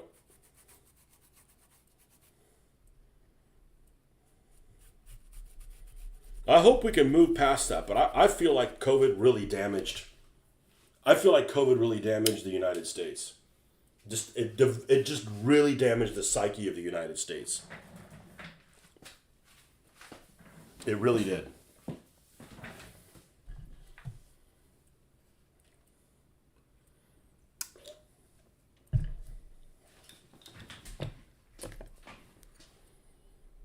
And it's called the whole incongruencies. Oh, you got to get the vaccine. All right, I got it. What? Now can I take the mask off? No, now you still have to wear it. All right, well, that's fucking stupid. You know, like, it doesn't apply to kids. It doesn't, it's like, I don't want to fucking hear it. And then you can't understand people wearing a mask. Everybody's scared. I'm like, it's like people getting upset because I'm not scared of a monster under the bed. Well, let's look under the bed. Is there a monster? No, maybe there may be there one day, but there's stuff I'm scared about. It's just not one of those. I think it realized a lot of people weren't washing their fucking hands. A lot of people are just dirty motherfuckers. And sure, you could get COVID. You could, I don't know what it is. Some people could exacerbate it, other things, but just like some people drive around without seatbelts. I don't think that's a good idea. I'd feel really unsafe. You won't catch me without a seatbelt on. But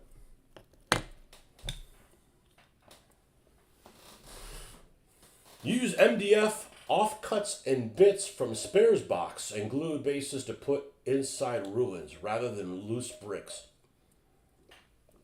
Okay, so you build almost like little ruin diorama kind of things, yeah.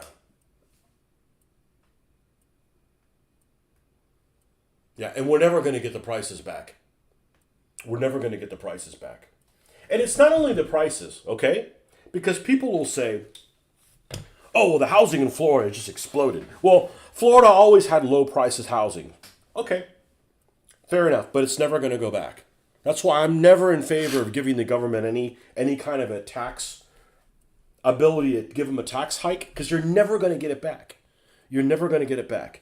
We had the utility company in town that basically supplies all the power for the University of Florida, okay? Which we always have really high, because you have to subsidize the whole freaking university. You're not going to make a profit from that, right?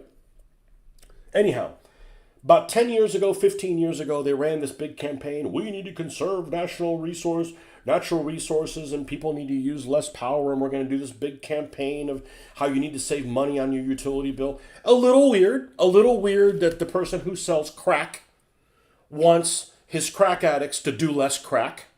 Okay? It doesn't make sense. That doesn't make sense in an economic thing. But I immediately suspected, they did that for a year, and then oh, well, we didn't do enough energy sales. Good job saving power, but we didn't do enough energy sales, so we're going to have to go up on everybody's millage rate. I saw that fucking coming,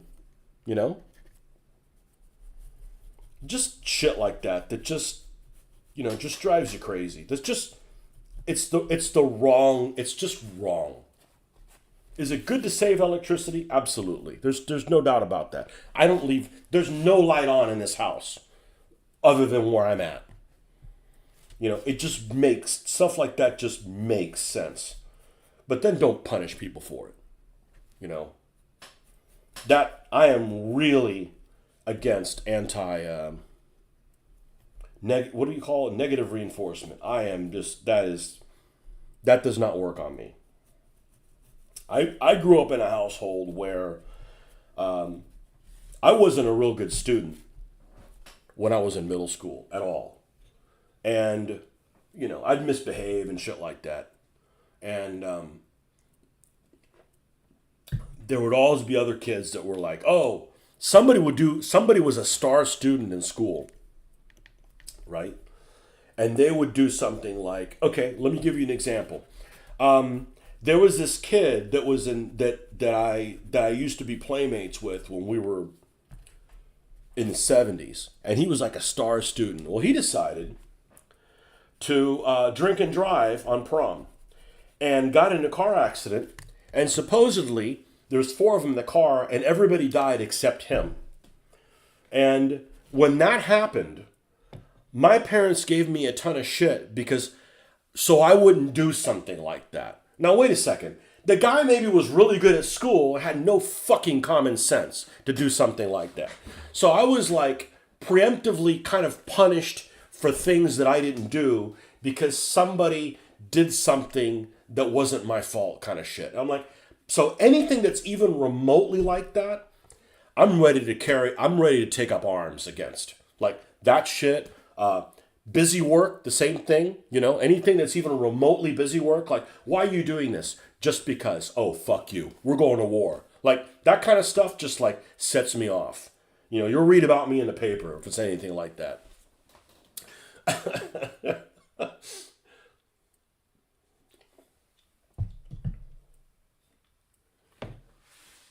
So,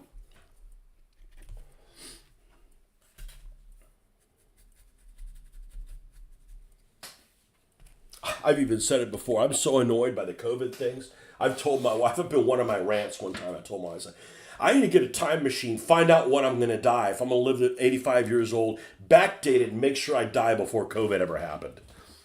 Go back in time. Like,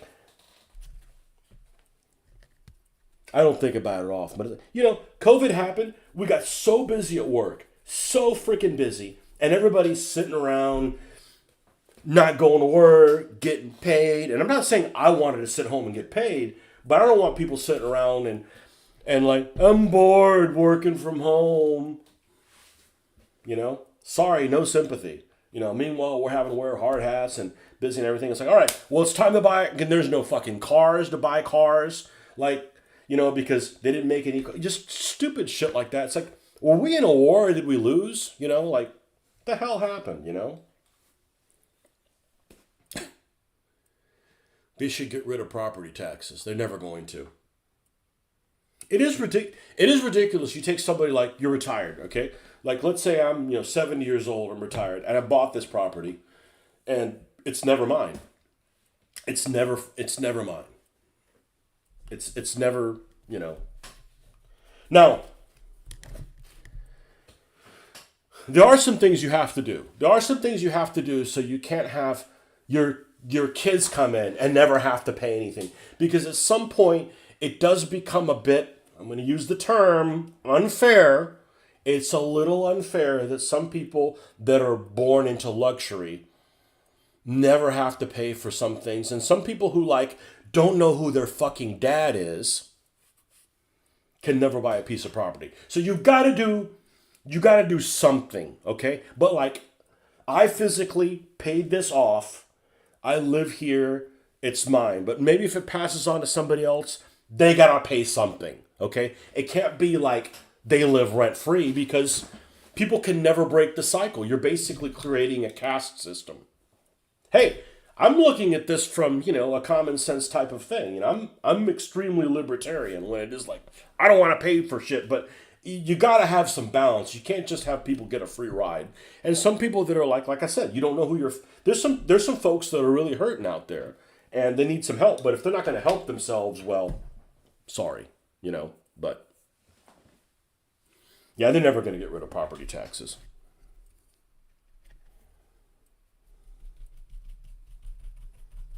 I do like how they like to accuse people of being fascist. but yet they give other people more rights. Like, I don't want to control your life as much. Oh, you don't? You're a fascist. What? That doesn't make any sense.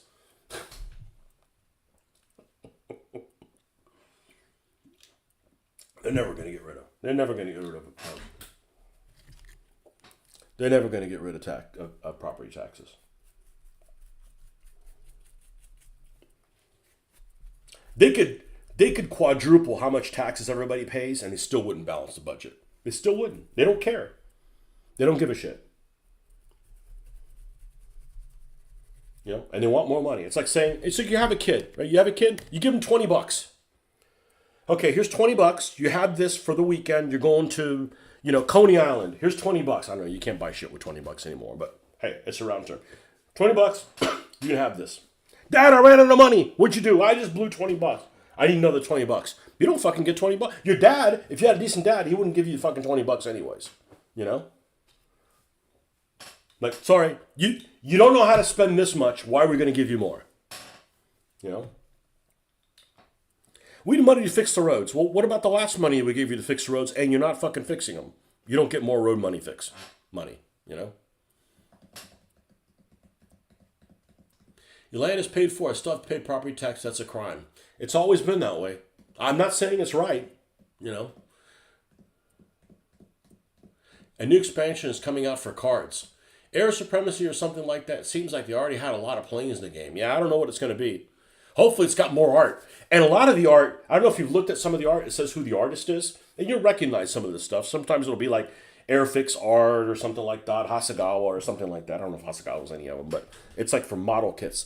A lot of them that is really cool that I've never seen before, it says Rebellion. I don't know what that means. I don't know if there's some artist studio called Rebellion, but almost all of the art on the cards is gorgeous.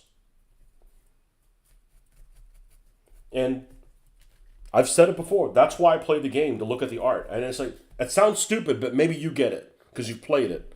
The cards are beautiful. Almost all the cards have really good art. There's occasional ones that's like, really? This is what you could come up with? Yeah, but most of them look really good.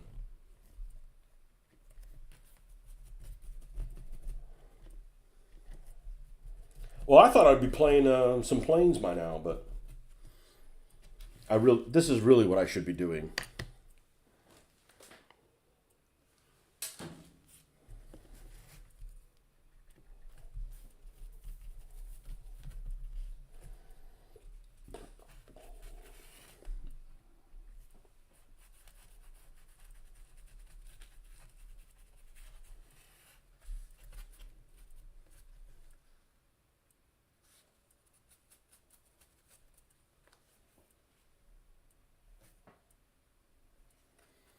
Okay. Doesn't look like a rusted pipe, but there it is. Okay,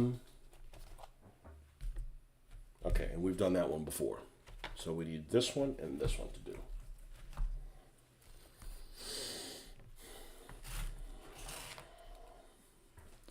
The art is almost 50% of the game for me. Also learning more about history. Yep. It makes sense to me. What you just said makes sense to me. I agree with you. The art's beautiful.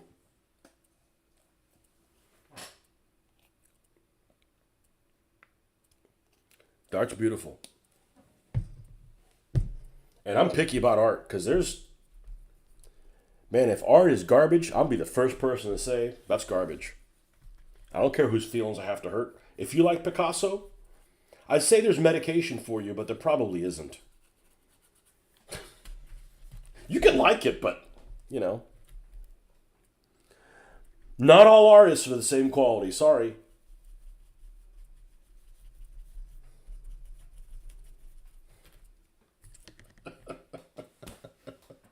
Fuck that commie Picasso. There's some of his stuff that the color choices are okay,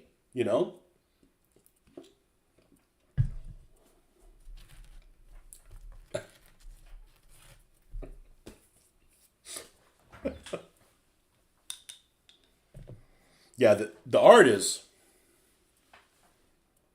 Look, I even have one on my screenshot on my phone. That's not even one of the better ones. It worked okay.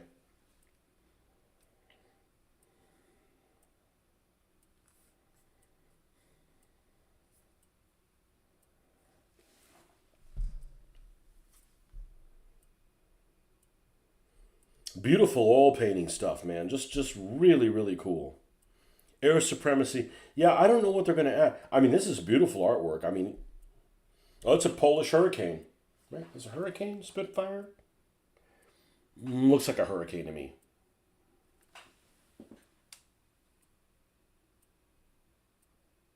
I like them both. I don't dislike a hurricane at all.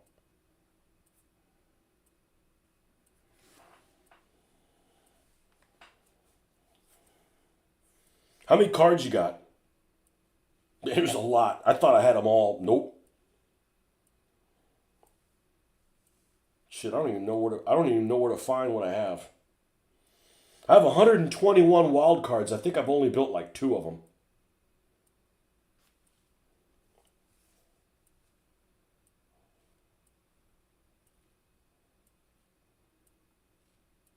Cards collection. Here we go. On one of these tables, it says which ones you have.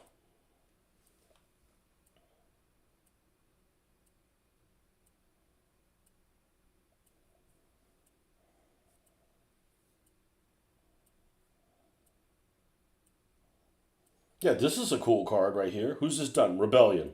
I've never seen this before.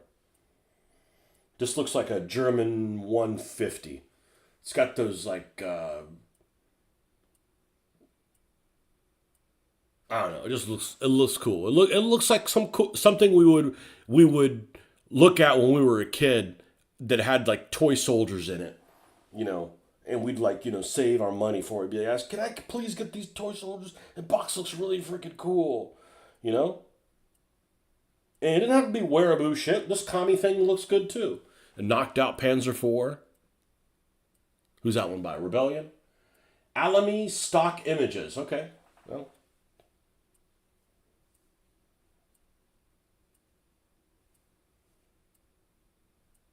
War Picture Library Rebellion. Look at this. Look at these recon Japanese guys. They look freaking cool, man. Yeah, the art. I get it. I get it. I told you. Told you. The art looks great. You know, this got to be a World War II poster. Oh yeah, happy little fucking Nazis. Yeah, war poster.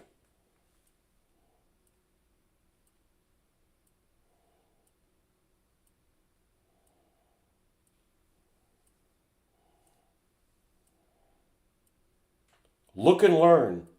That's that one that has a bunch of. Oh man, what's that Scottish dude? Angus McBride stuff. I wonder if he painted this. Got a Hurricane, a Spitfire, and a. Why am I dropping it? Halifax? No, Lancaster. I gotta do some. I gotta do some British planes today. I gotta do some British planes today. How many diamonds and how many coins do I have? Okay, I use my coins to buy. To buy card packs. Let's see. I've spent not a dime, and I won't. What are you looking? How many diamonds? Oh, I don't have shit for diamonds. Like 8.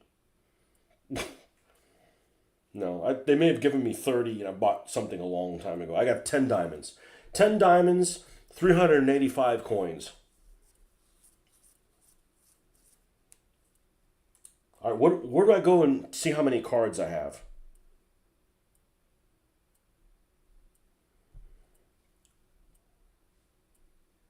Cards. There's the decks. See, that's the problem. Like what fucking page is it on, kind of thing. Oh, here it is. Unique cards. Yeah, 845 out of 335.19. Yeah, 845 out of 319.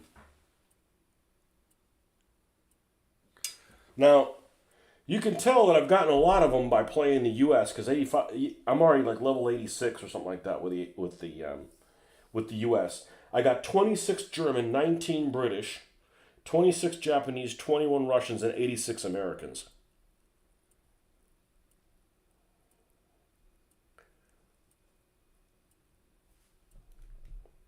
How many days are left on this rank thing? 7 days left. Now, I got 2 more stars to get into the silvers. I'm at 11. I made it to major one time, but it doesn't. As long as you get into that thing, you just get 2 random packs. So that's my goal, just to get to those 2 random packs.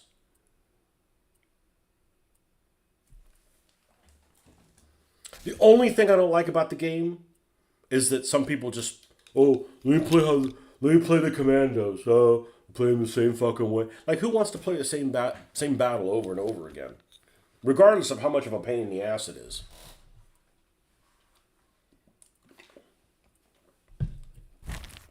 Yeah. But what I'm not a fan of is, and most people would probably disagree with me, is making your own decks.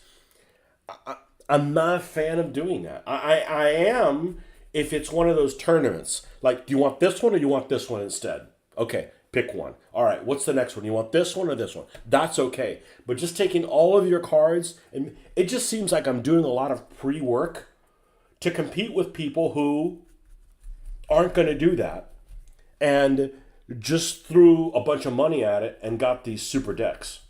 You're like, so why am I spending the money doing that?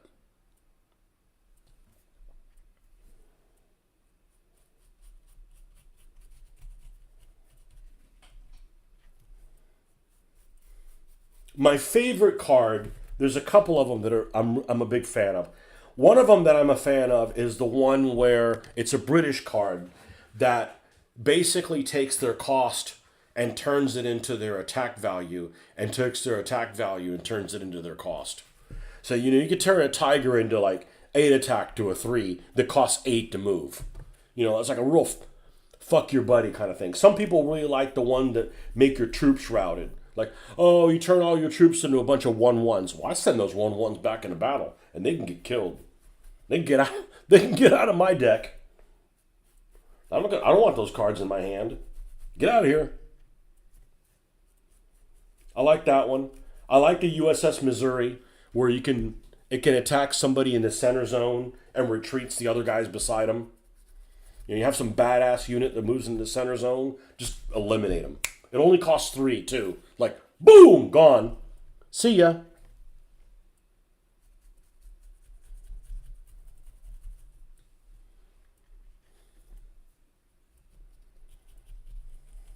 I used to like artillery more. I don't really like it that much. The P-51 is cool. You bring it, as soon as you place it, it automatically eliminates another air unit. So you hold on to it until there's another air unit. Bam, put it there. Air unit's gone. Because sometimes somebody will put an air unit and you can't get to it. About 2,000 saved up. Probably should buy some packs, but I've always had the worst luck with the card packs. Nah, it's not luck. You're not spending any money. Yeah. You buy the officers' ones, and then you get at least a guarantee of 1 card that's worth a damn. That really plays into people that are like gamblers. I don't have the gambling gene at all. So, like, when I go and blow a lot of money, like, these coins I just earn by playing the game, which I was doing anyways because it's fun. I want to look at the cards. So I'm playing the game, I have these coins. I just blow them on a bunch of packs. And I realized really quick that you're really unlikely to get something that's very good out of any of the packs. So that immediately, my psyche says, don't spend any money on this because you'd just be spending a lot of money and being disappointed. Some people would be like, I gotta spend more money to get better stuff. That's not me. That's not my personality.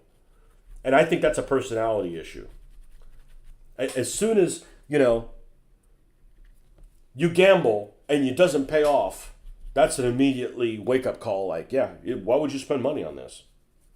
And as I've said before, if you spend money on a game you can play for free, you can no longer say, I never spent any money. And for me, being able to say stuff like that is really important. It may not be very important for other people, it's important for me to say, I don't miss a day of work, or, that kind of stuff, Some people don't care,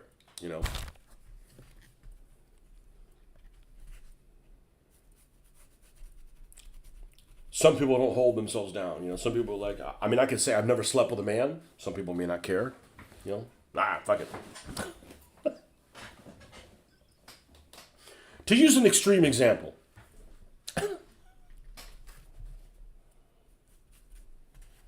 never done drugs. That's one of mine. Never done drugs. Now, I'm never going to do drugs. I can't say I've never done drugs.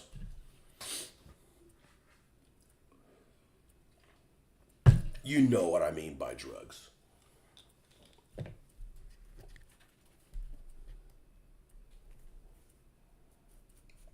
I've actually thought about that. My wife thinks I'm crazy. I've thought about, what if I'm someplace and somebody slips me a drug? You know, like somebody gives me, I don't know, hides a gummy in something. I don't know what I'd do. It would probably not go really well for that person that did that.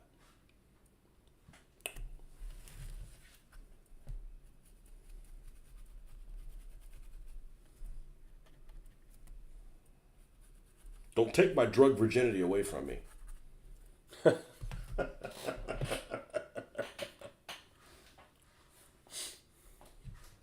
Yeah, spend them. Buy one pack and realize how unsatisfactory the experience is.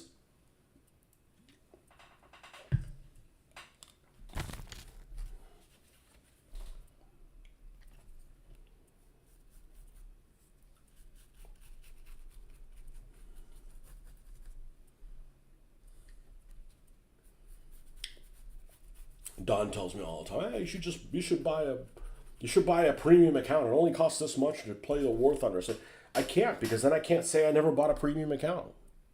Well, who's gonna care? I am. I'm gonna fucking care.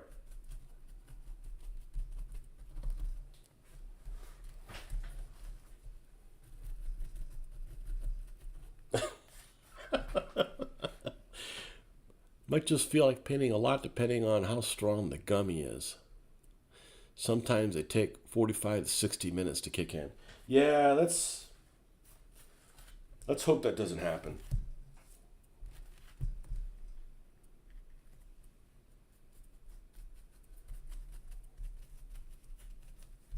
I would probably result to violence against the person. Probably.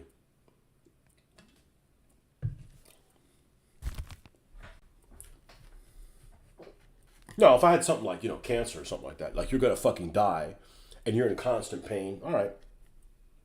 Maybe. But at this point, why would I do drugs now? I'm 54 fucking years old. You know?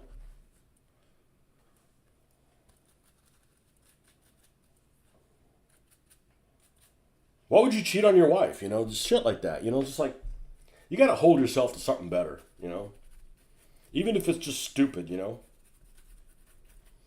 there's some things I don't hold myself back on, like eating. Like, fuck it, I'm eating that.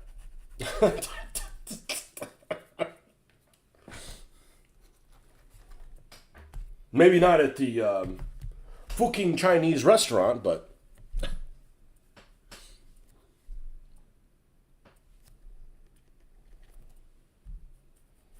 I would probably feel fine doing the drug. Just the idea of, I can't say that I never did it.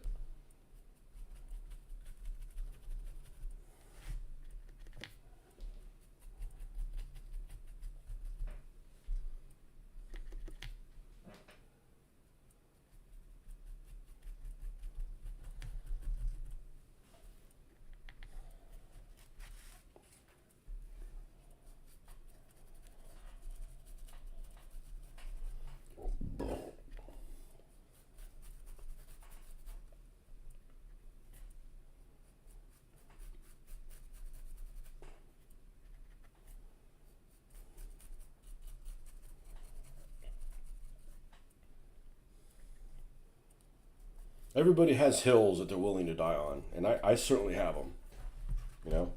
Not gonna play DBA again. Not gonna eat snails. Oh, snails taste like butter. You know what else tastes like butter? Fucking butter.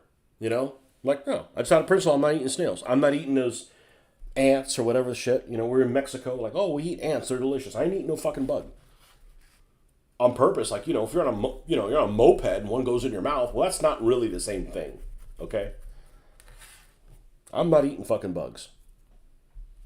Not gonna do it. Probably rather do drugs than eat.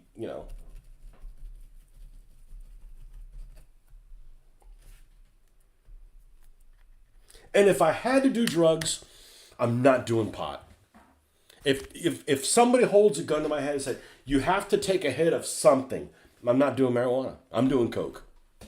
First of all, I don't like the sound of doing coke to begin with. And I want to get more shit done. Not sit around, be lazier than I already am, get munchier. Like, I got that down. I don't need any more of that.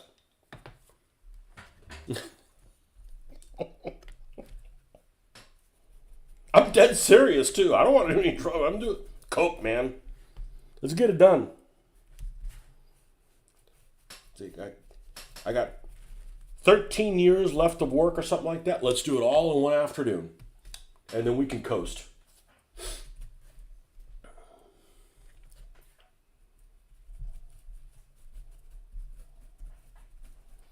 I don't need to do drugs to relax. You know what else you can do to relax? You relax.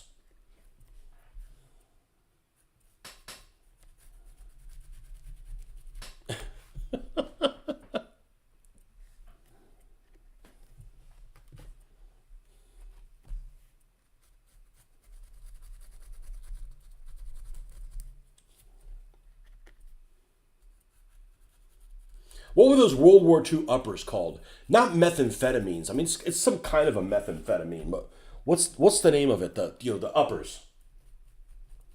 We were talking about that yesterday. I couldn't remember what it was called. The shit that the Germans were supposedly all hopped up on. The Blitzkrieg buzz.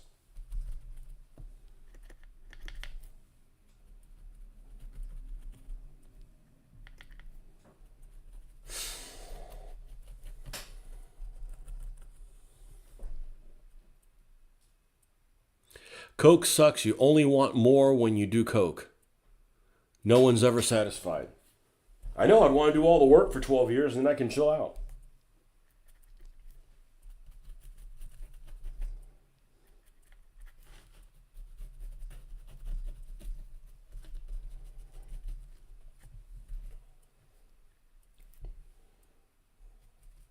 I don't need to do drugs. We just need to do more of this. This is therapy.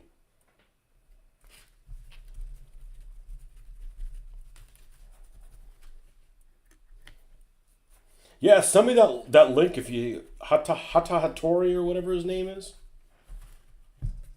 That sounds like one of the guys in Samurai Warriors. Wasn't there a Hata Hattori guy in Samurai Warriors? Was he that guy that looked like was he the guy that was like the ninja? He was like the He-She ninja? There was a He-She ninja in Samurai Warriors. I've only played Samurai Warriors 2.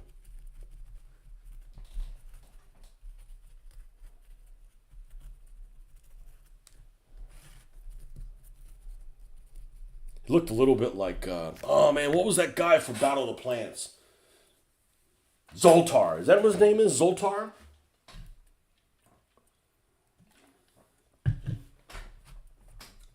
Zoltar. I'm watching Zoltar as a kid. Like, he's obviously a dude because he has dude voice. I'm 8 years old. Like, it's not a gender bendery shit when you're 8 years old. Iced coffee. Yep, this is the one. And I'm like, man, that guy's got some awful fruity looking lips. Awfully a lot of sheen on his lips for a dude. Like, something weird's going on here.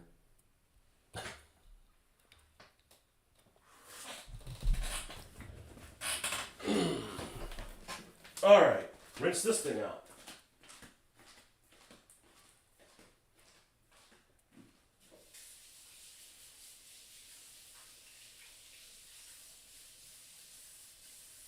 Hansa Hattori. Yeah, I think that's one of the characters. One of the stylized characters.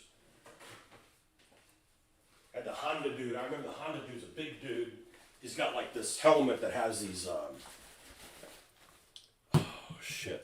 Deer antlers. Deer antlers, the Honda guy. I can remember, always remember that. Oh, the Honda guy is a big guy that has the deer antlers.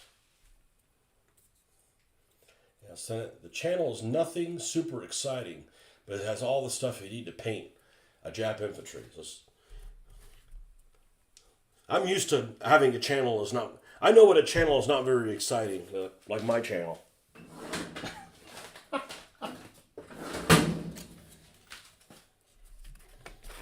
Iced coffee.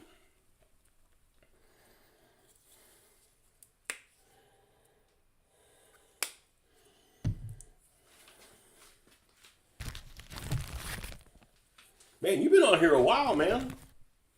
Good for you. And you're probably still working on this damn terrain in the corners. Well, it's better than just working on that terrain in the corners in silence. Hello.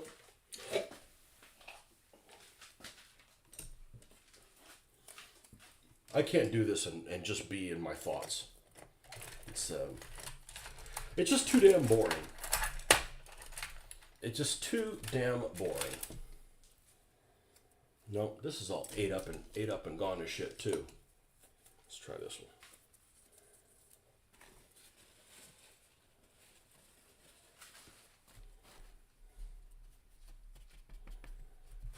All right.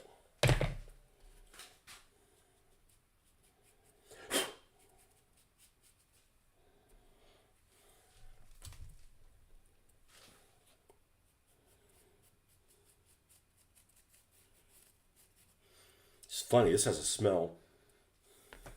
Almost smells like latex house paint. It's unusual to encounter paint that has smell to it.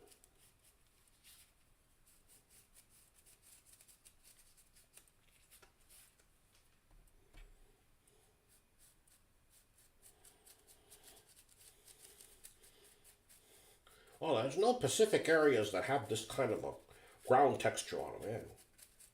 Go screw yourself, nerd burglar.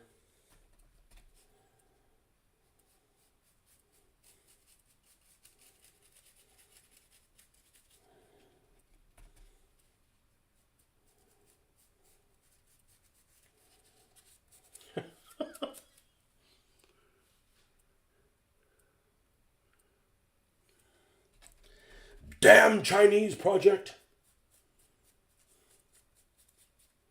I never finished watching whatever what's called, the 800 or something like that. I watched like the first 30 minutes or whatever, and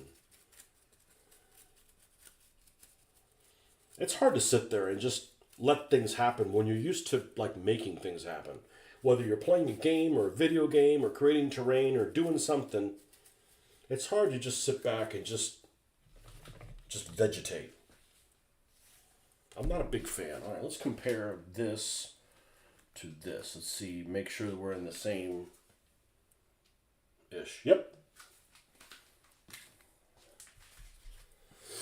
And I never seal any of my terrain. Like the paint on that base, it's, if it gets scuffed up, I'll just fix it again, And then this is the one we did for the walks. That's the highlight. Right, got it. Right.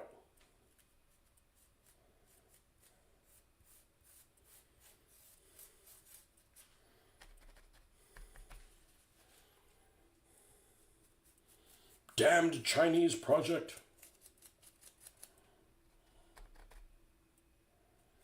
Yeah, one place I used to like to go to eat, speaking of damn Chinese, was a place called Pei Wei.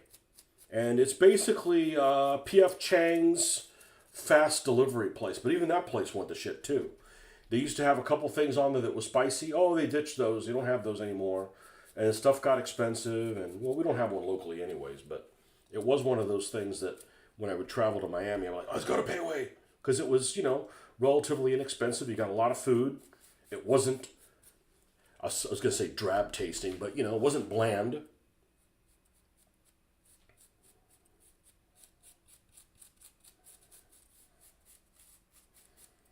Nope, that place no good either.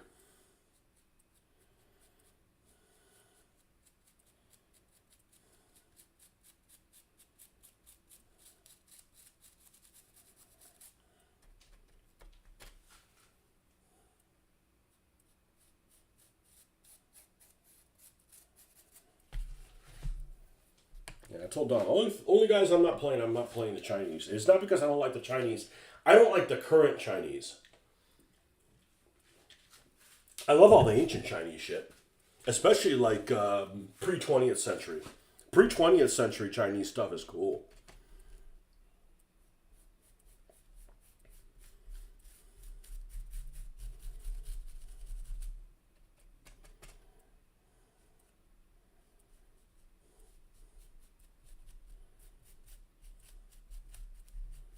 I just don't like these Chi-Com dudes.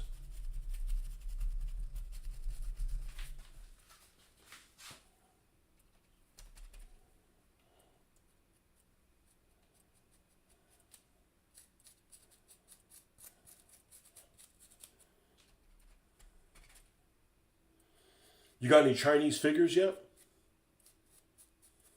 There's only one manufacturer that makes stuff, and yeah, where the fuck is Marcus today? I didn't say he could have the day off. In this case, it'd be I didn't say he could work.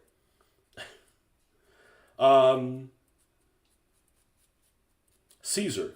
Caesar makes some Chinese figures, and then those ones that are carried on the website for the victory, whatever the hell the victory such and suches are called.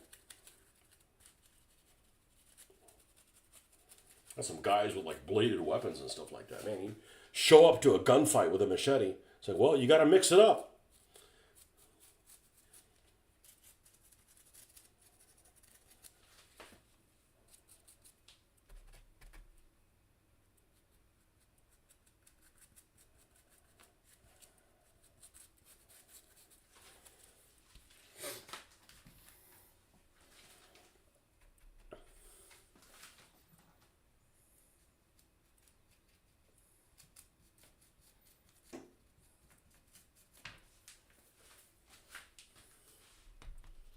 Yeah, I don't know what a place the commie Chinese. You know what's even here's the thing that's even worse about. Here's the worst thing about the commie Chinese. Okay, here's the worst thing about them. That there's people. And I hope people are just being facetious and they don't really think this way. They'll say stuff. They'll say stuff like, the United States is terrible. They're going to do this. And I agree. The United States sometimes does things that I wouldn't agree with. But they'll take the side of China against the United States. And they live in this country. I'm like, no, that's unacceptable. That's unacceptable. And I'd like to think that that's a very small amount of people. But those small amount of people, they don't know when to shut up. They're all over the airwaves and everything. And I don't respond to any of them. But it's like, I agree. There's some things that we do that, that I don't agree with, right?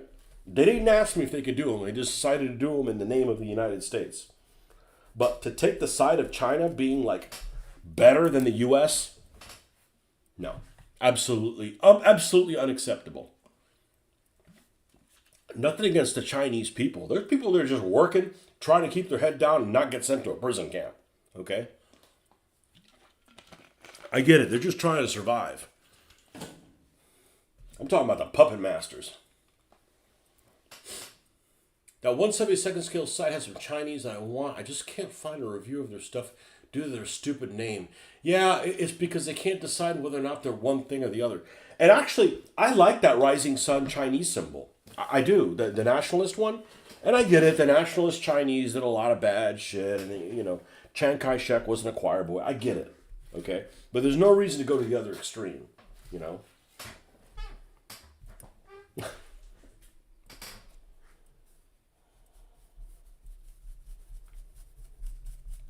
Eastern Front example, Were the Germans the good guys? Absolutely not, okay? But just because the Germans are bad guys doesn't mean you have to suck Stalin's dick, okay? I get that the Russians would, they did horrible shit. The Germans did horrible stuff to the Russians that no wonder they got all up in arms and they want to fight for their motherland, even if it's in the name of helping, that short guy with a mustache, Stalin, the other short guy with a mustache.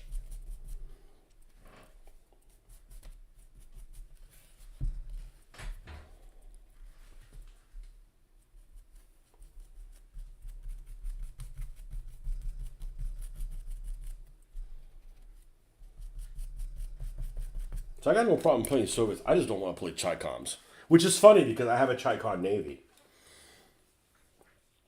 I don't know where they're at. I'll have to show that to you. You might get a kick out of that. The 1/6000 scale ships that I have. I have Japanese and Chicoms for whatever that game is called, Shipwreck, that I've never played. That I've never played. Yeah, I don't like the nationalist Chinese vehicles because I feel like because they're so haphazard and they might have like a Soviet T-26 and a Panzer One and you know Stuarts and they're just a conglomeration of different weapon systems and manufacturers that they don't have a uniform way to paint them. And I think that it's going to be really weird to have all these things that just don't go together, you know, and it look all like mishmashed. At least that's my initial thought.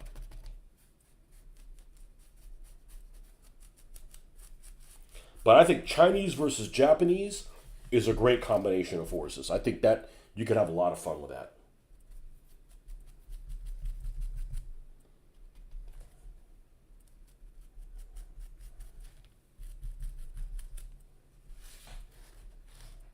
But I bet the nationalists used Wade Giles, not Pinyin, for all their spelling, and I am not a fan of Wade Giles. Not anymore. I got over the whole Peking thing. It took me a while to get used to the whole Beijing thing. I'm like, all right, this is what we're going to call it. And now all of the old, I think the Wade Giles has these weird accents, and it breaks apart the wording in a weird place. I don't really like the old school Wade Giles spelling of things. It's just weird. It is Giles, right? Not Gillies or I don't know. What do you know? You can't even you can't even pronounce the name of the translator correctly.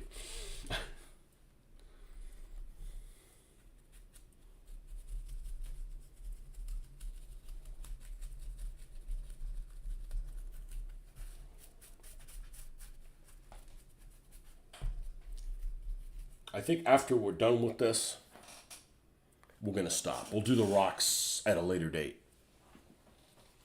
Meaning later on today.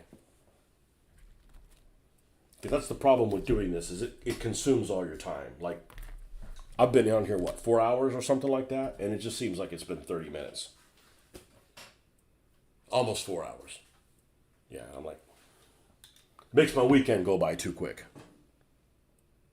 This is good for like solitary confinement.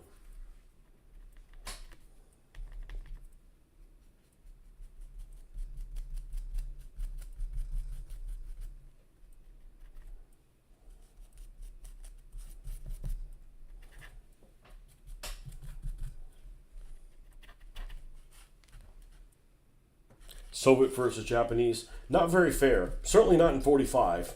39, I don't know. The Japanese seem viable until, they're fighting the Soviets.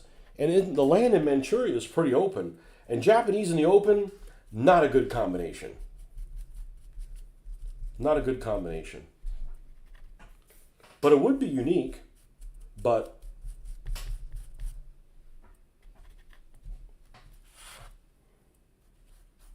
it's not like it'd be like Russia-Japanese war, which is, can heavily favor the Japanese, but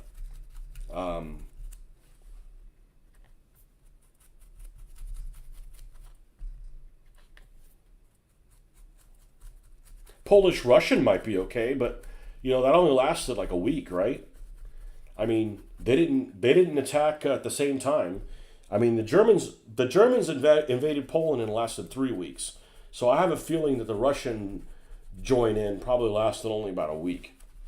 So that's a little short to get excited about it. I mean, it's not like, the Danes, which are 6 freaking hours. But yet they make figures for the Danes. I'm like, this poor guy's only put up a fight for 6 hours.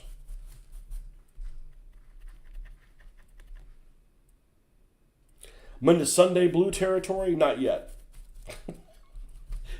Thanks for the kind reminder.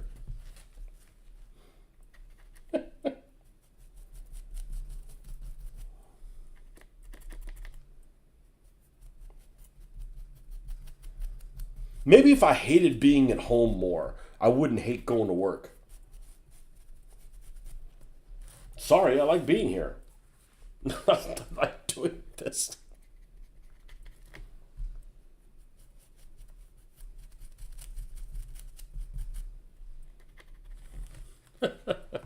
In 39, they had semi-similar tank doctrines. That's when the light tanks were still popular in Europe. Well, I like me a Hago. They're really cute. They really are cute. They're a pretty attractive tank.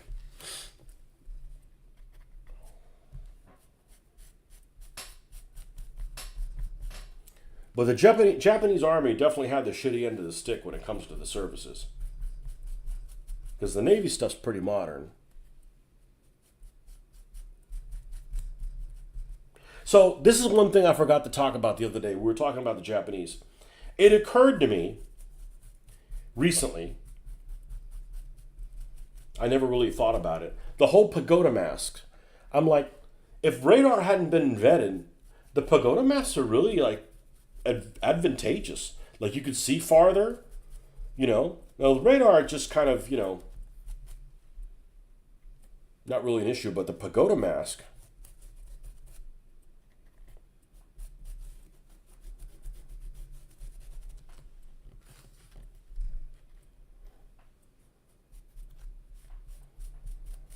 And honestly, I think they look pretty good.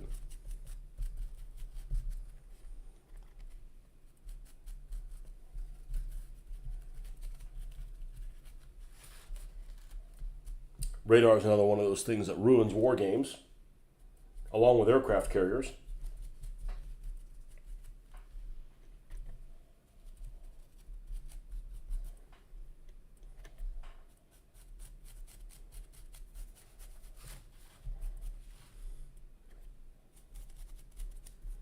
Because they can avoid a conflict from even happening, a battle from even happening. And like, look, I'm not a warmonger, but if I'm playing a war game, we're here to fight, not to, you know, avoid conflict.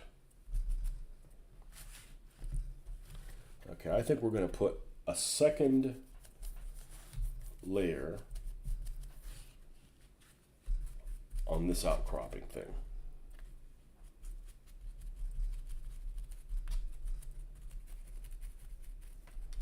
All right, now, I lied. We're going to keep going a little bit further.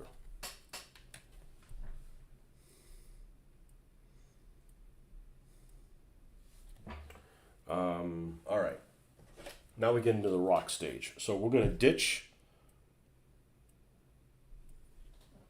We're not going to ditch this yet. Let's go and add one of my favorite colors, white. I don't know when I started doing that, but it's my thing, and I embrace my thing.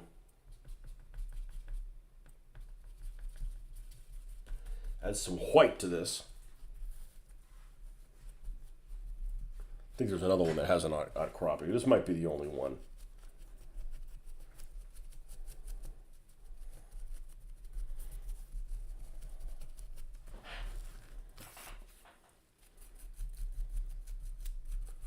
This particular area.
No, none of the other ones have this much of a feature that's definitely eroded.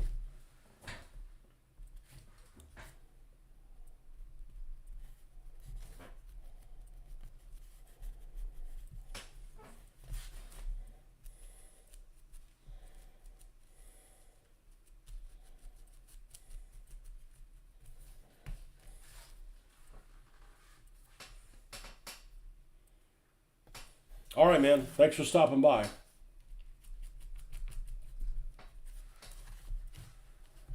All right, now I'm not even going to rinse this. Let's get this color here, which is the one that we've been using for the rocks. And I'm going to try not to go to a smaller brush. I'm going to try to work with this. I think we'll be able to. So we've got some here.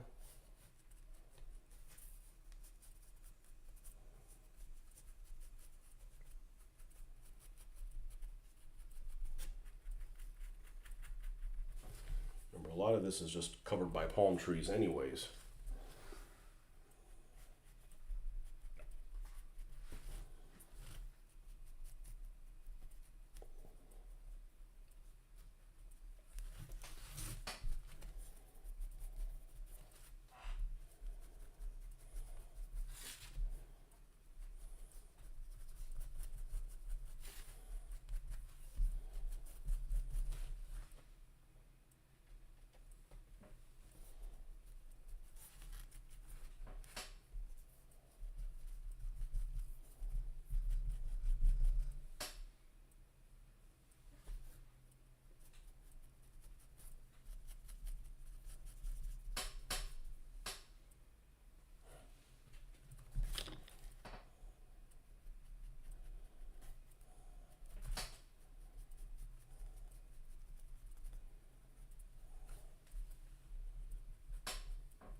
Yeah, I think that looks pretty good.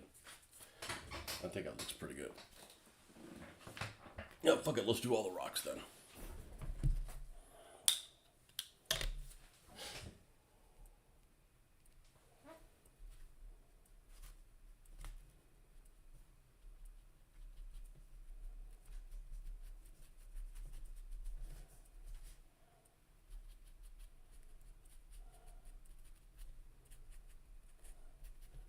Yeah, shit, it's gonna be lunchtime by the time.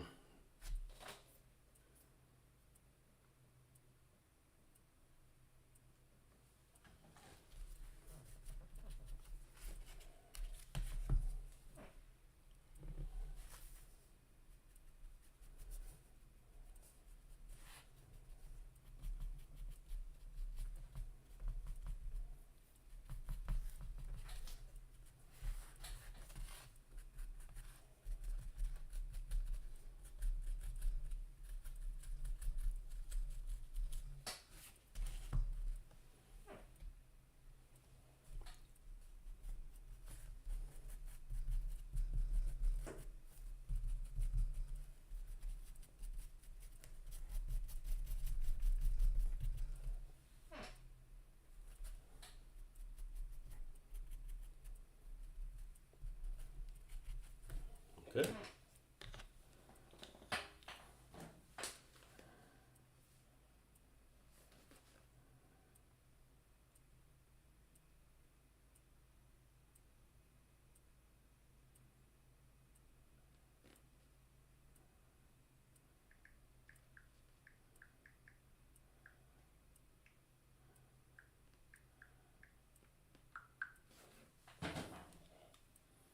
All right.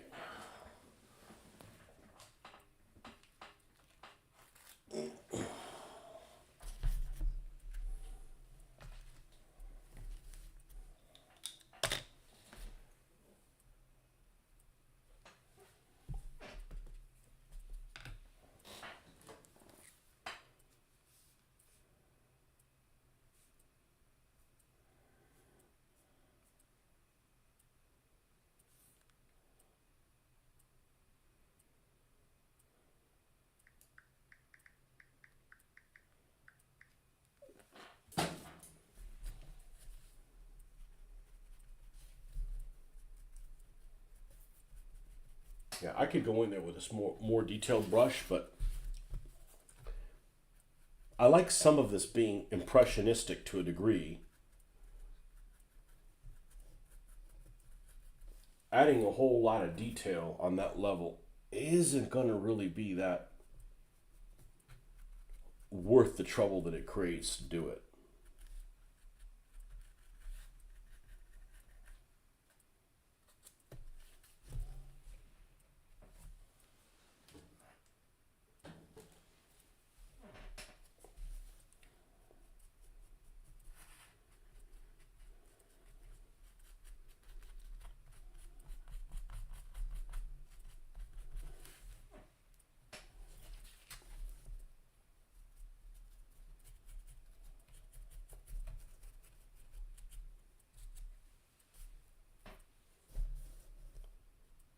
So just using kind of a corner. This is a relatively big brush, but we're just using a corner of it.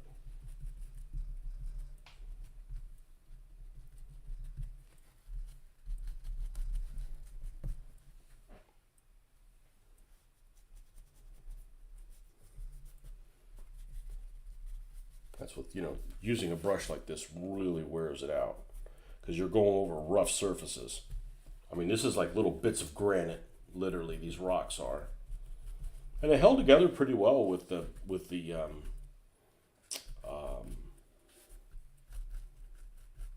whatever the hell this stuff's called, matte medium.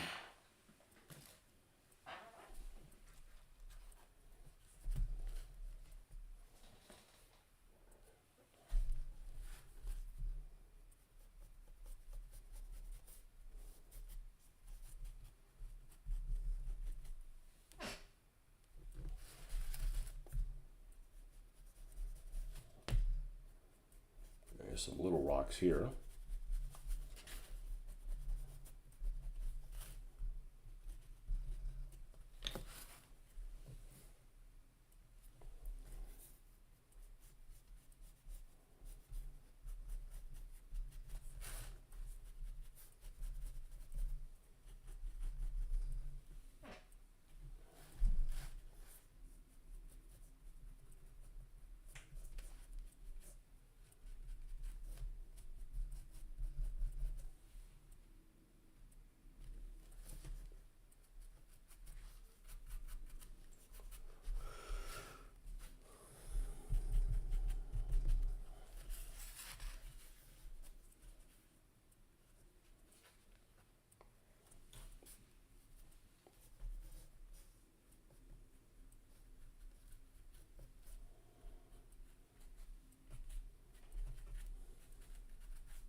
Okay, so I think this is where I'm going to stop because I need to get something to eat, and we've been on here for a while. But thanks for stopping by, folks. Been relatively long. It takes some time to do this. I mean, all we did was paint this stuff. Never even made it to the bamboo. Well, these are ready to plug palm trees.